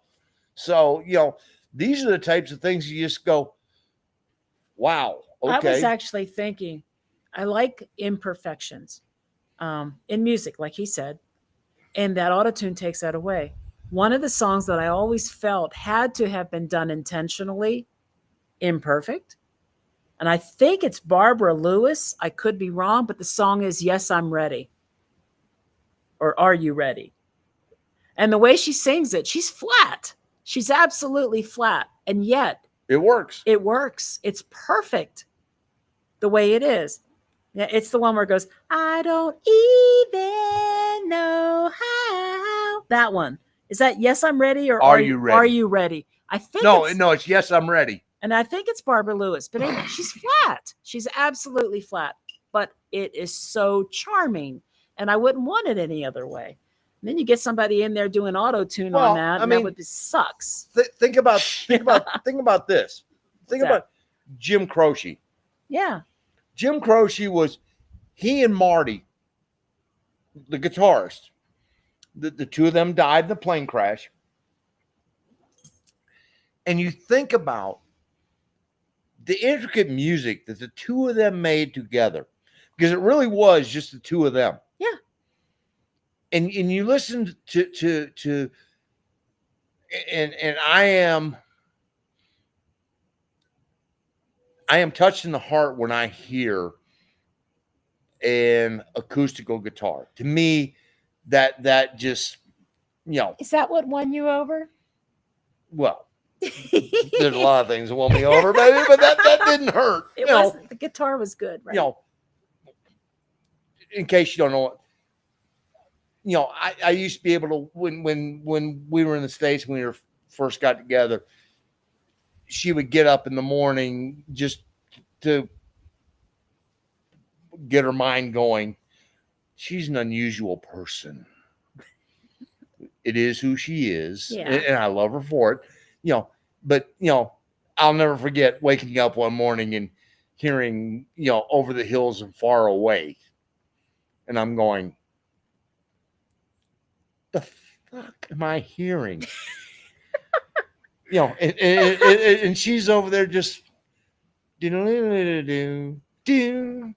and I'm like, huh? What? You know, what are you doing? And no, she's over there just playing Over the Hills and Far Away. And I'm like, oh, I love an acoustical guitar. And so listening to the music that Jim Croce created, which I'm sorry, one of the biggest shames of the Hall of Fame is the fact that you're keeping a man out because he died. Because you look at his quality of work while he was alive and you go, yes, the man deserves to be in the Hall of Fame. But,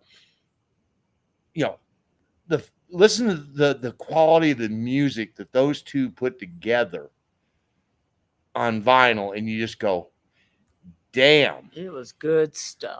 And then you listen to the lyrics of a song like Operator, very, very well written lyrics, and you go, yeah, wow, yeah, you can keep the dime. The number on the matchbook is old and faded. Yeah. And for those of us who are old enough to remember when, I'd write a number down, can I have a book of matches and take that and write a number down on it? Well, those days are gone. Yeah, it's lost its impact on modern audiences though. But yeah, you're right. And best time to look for a new job is when you have a job. Absolutely. Always. Always, always, always. Tom Petty and the Heartbreakers. Absolutely. They're way up there. I'm so sorry we never got to see him perform. Yeah, that was we had a list one year. We went, we want to see these people. We called our dead list. It was our Deadpool list. Deadpool list. And we went, these are the people that we think are going to die. And we saw the majority of them that year. And the shitty part about it was we were literally driving back from a concert, and we went, okay, next year's list. We got to put Tom Petty on that list. And the number one name that both of us agreed to on that list was Tom Petty. And damn it, don't you know, 3 days later. It wasn't people that we thought were going to die. It was people that we wanted to see before they die. Yes, that was kind of it. Yeah, and or before we died. And either way you go, but it was like, when we put the second list together, we were driving home and Tom Petty was there. Greasy Spoon Delicious. That's Waffle House. Food Industrial Complex. That was that McDonald's we were in. You talk about them having to create a new instrument for music. I'd love for musicians to learn how to live record again. That would be new again. I agree. Yeah, no. Just do some good live recordings. Some bands are still doing that. But you think about the fact. You think about the fact that bands like the Beatles would literally be in a studio for a week. A week to cut an album. Yeah, because that's all they could afford. And you go, oh my God. And you look at the amount of music that they produced, love them, hate them. Half of their stuff was shit, but the stuff that they hit upon was phenomenal. I mean, they're all-time classic songs. To this day. And some of my favorite albums are coming up on their 50th anniversary, and we're talking about older than that, and they're still getting played. Well, pick a song like Blackbird. Oh gosh. And just sitting down. That is a beautiful Paul McCartney composition. Sitting down with just a guitar and a mic and recording that live, one take, and you go, yep. Whoa. Whoa. New instruments. So that kind of reminds me of that band that I do like. And I hesitate to call them a band, but they really are a band. It's just a different type of band. Sylvan Esso. Sylvan Esso is a guy with this big box of knobs and stuff. Mark laughs so hard because the guy's intense. He's so intense. It's a lot of work turning a knob and flipping buttons and stuff. You know what? It's showmanship. There probably actually is a lot involved. I'm No, not going to make fun of him, and it was but he's very showmanship. dramatic.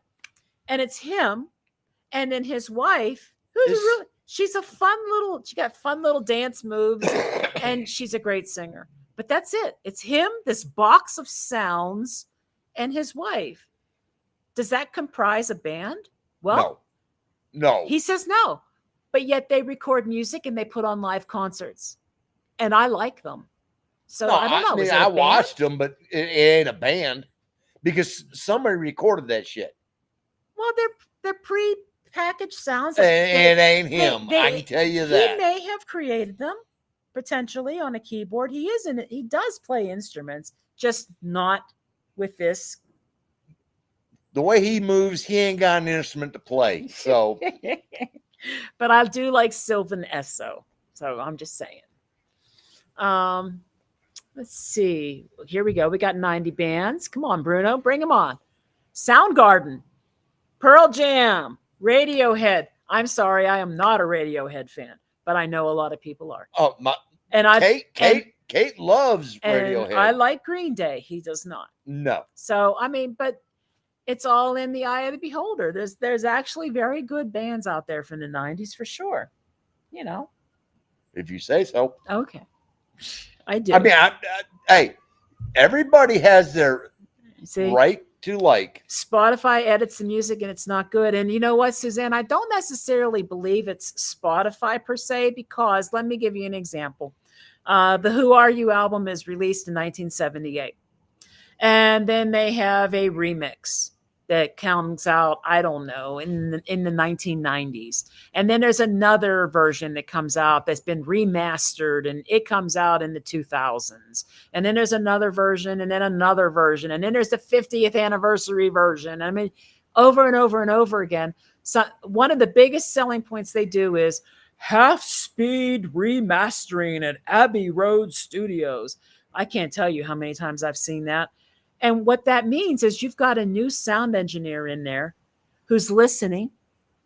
They're turning up some, turning down some, and you get a different mix. Yes, sir. The reason they all do this? Well, not always, not when it's every 10 years, but I know where you're going. The copyright laws are every 56 years. Yeah. And so by remastering an original, they get to reset the copyright date another 56 years. Yep. And so it's their way of protecting the music. It is. And I get this, and some of the artists do it very well and do it very what's true to the music. Yeah. And there's others that just don't give a shit. No, I mean, and just go do whatever, just protect my ass. And that's all they're doing. And so some of them try and make it better, and some of them just try and go, all I want is another 56 years being protected. Like, here's an example. My daughter got me last year, pre-ordered. It was supposed to be in my hands by Christmas, the 50th anniversary of The Lamb Lies Down on Broadway. It's now 54? Whatever. And it still hasn't been released. It's supposed to come out in September now. But yeah, that came out in 1974. So 51 years, they remastered it and they put it out. Another one coming out this year, which I think this would be 40 years, is on pre-order, Phil Collins, No Jacket Required. And that was the one that had... Or Face Value. No Jacket Required. That was the one that had Sussudio, Take Me Home. Yep. I don't know. Anyway, a bunch of them. I'm betting that would be about 40 years. I'm betting they've also redone Face Value. Oh yeah, all those got redone already. But this is an anniversary edition, so now it's going to have outtakes and live versions and a booklet and all that. Perfect example. Buckingham Nicks. That has not been released on vinyl since the day it came out. And it has been over 50 years. 74. Yeah. And it's been over 50 years. 74 when that was released. So do the math and you go, Yep. oh, we're now at 51 years. We need to protect. And and it's a great album. If you go back and you go, if you've ever listened to Buckingham Nicks, you'll go, shit, I've heard half of that album already on Fleetwood Mac, because that's exactly what they did. Is it took half of the songs. Some of the songs ended up on Stevie solos, and some of them ended up on the first Fleetwood Mac. Yep. And and you go, okay, this is a way of covering our ass. Yeah. So he's partially right, but then that doesn't explain a lot of it's money grab too. It doesn't explain why some bands choose to do some of these remixes like every 10 years, and they're always different. They always sound different. And then you got the Dolby Atmos, and then there's the SACD version. Gotta do something. And then there's so many. And oh, Bob, good to see you too. Late to the party, but happy to see you both. Thank you, Bob. Would have to roll back to know where you are now. Yeah, we are in Querétaro, in a place that we rented. But only until basically in 6 weeks, we're going to head to Ajijic for about a month. It is Ramble On, wasn't it, Bruno? Yes, I thought so, because I can hear it in my head. I can hear the guitar, and then it's like first it comes in, it's like you can hear it, and then it's guitar, and then the bass rolls in. Yeah, and then whenever it gets loud, I think you're right. After some asshole set off a firework during Frank Zappa's set. Jim Croce was a great storyteller and a songwriter. Sure was. Acoustic guitar is true music. I love acoustic. I started out with an electric. My dad had given me his old electric, and I was taking lessons on that for about a year, and I stopped. I had a really, really, really crotchety old man who was trying to teach me Camptown races. To be fair, he was trying to teach me how to sight read music, so I'll cut him a break. But the lessons didn't last real long. Most of what I learned was by ear. The crotchety old man wasn't me. No. Not then. No. And now it is. Yeah, I was about 9 at the time. Yeah, it didn't last that long. So from about the age of 10 onward, I learned how to play mostly by ear and from songbooks if I could. And I don't know, something happened. I ended up, I still had an electric and I had an acoustic, and I came to realize I played the acoustic a whole lot more.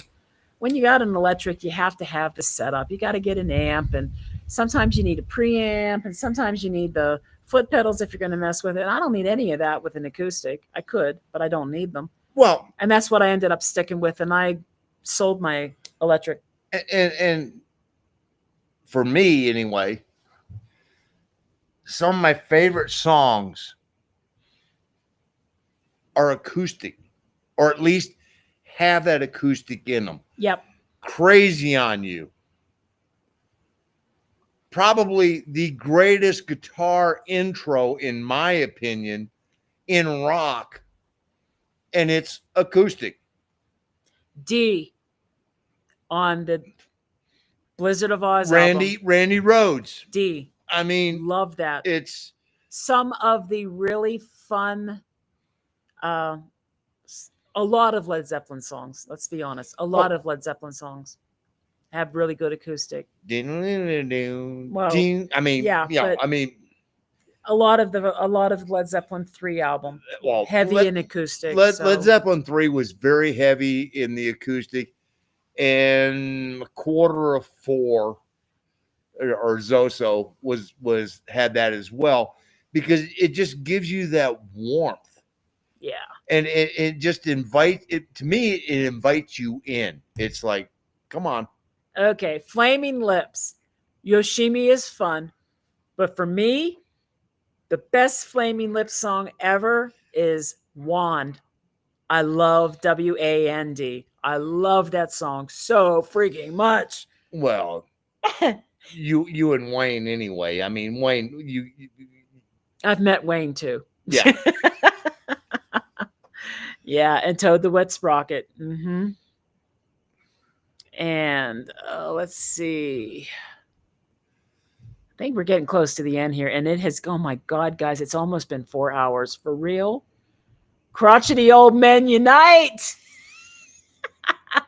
Power to the crotchety old men. Hey, yeah. When you're 9 years old, you don't want to be sitting there with a like a 2-day growth gray hair stubble and a dude smoking a pipe and you're learning Camptown races. Like, just No, but you think about he it. was teaching me how to read music. So No, I get that. Yeah. And at 9, you had no clue right. that crotchety old men could be so damn appealing to you. I grew into it. You grew into it. I mean, you know, I grew into crotchety old men. I mean, hey, yo, Oh my gosh, guys. It's time to go. It's been almost 4 hours. Oh, how does this happen to us? I don't know. I guess we just love spending time talking with you. Hey, yo, we don't do this without you guys, because if you weren't sitting here, True. we wouldn't be doing it. So I For mean, real. it literally is, you know. You know, I tried to get our youngest daughter to tune in right before we went live. I said, "Hey, if you want to see what we're up to, we're going to be live in 5 minutes." I don't think she took the bait. No, they know us. I mean, That's you know, true. they've heard this for their entire lives. They're going, oh yeah, like I've got to see this again. God, I got Wand in my head now. I'm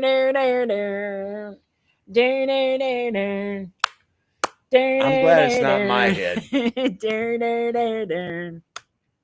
Yo, Yeah, I love that song. I see it and all I think of is roller skating. Anyway, thank you so much, guys. We're so happy to have you with us tonight because we enjoy just shooting the breeze with you.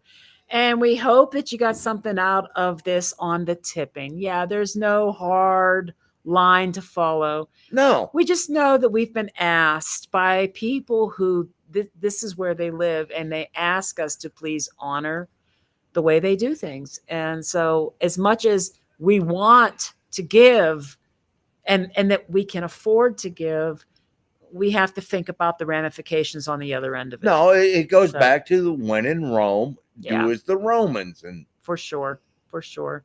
Time flies. That's right. Every time, right? You know, and talking music, we always love to talk music. And we are so glad that you enjoy listening. Everyone I know has Asperger's. Aw. Well, all right.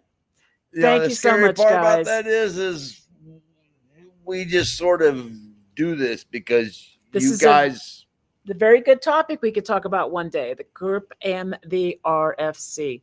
I think that's a good one. Well, we can discuss that and dos semanas. That's right. So 2 more weeks. We'll see you then. Love you all. Adios. Hasta luego.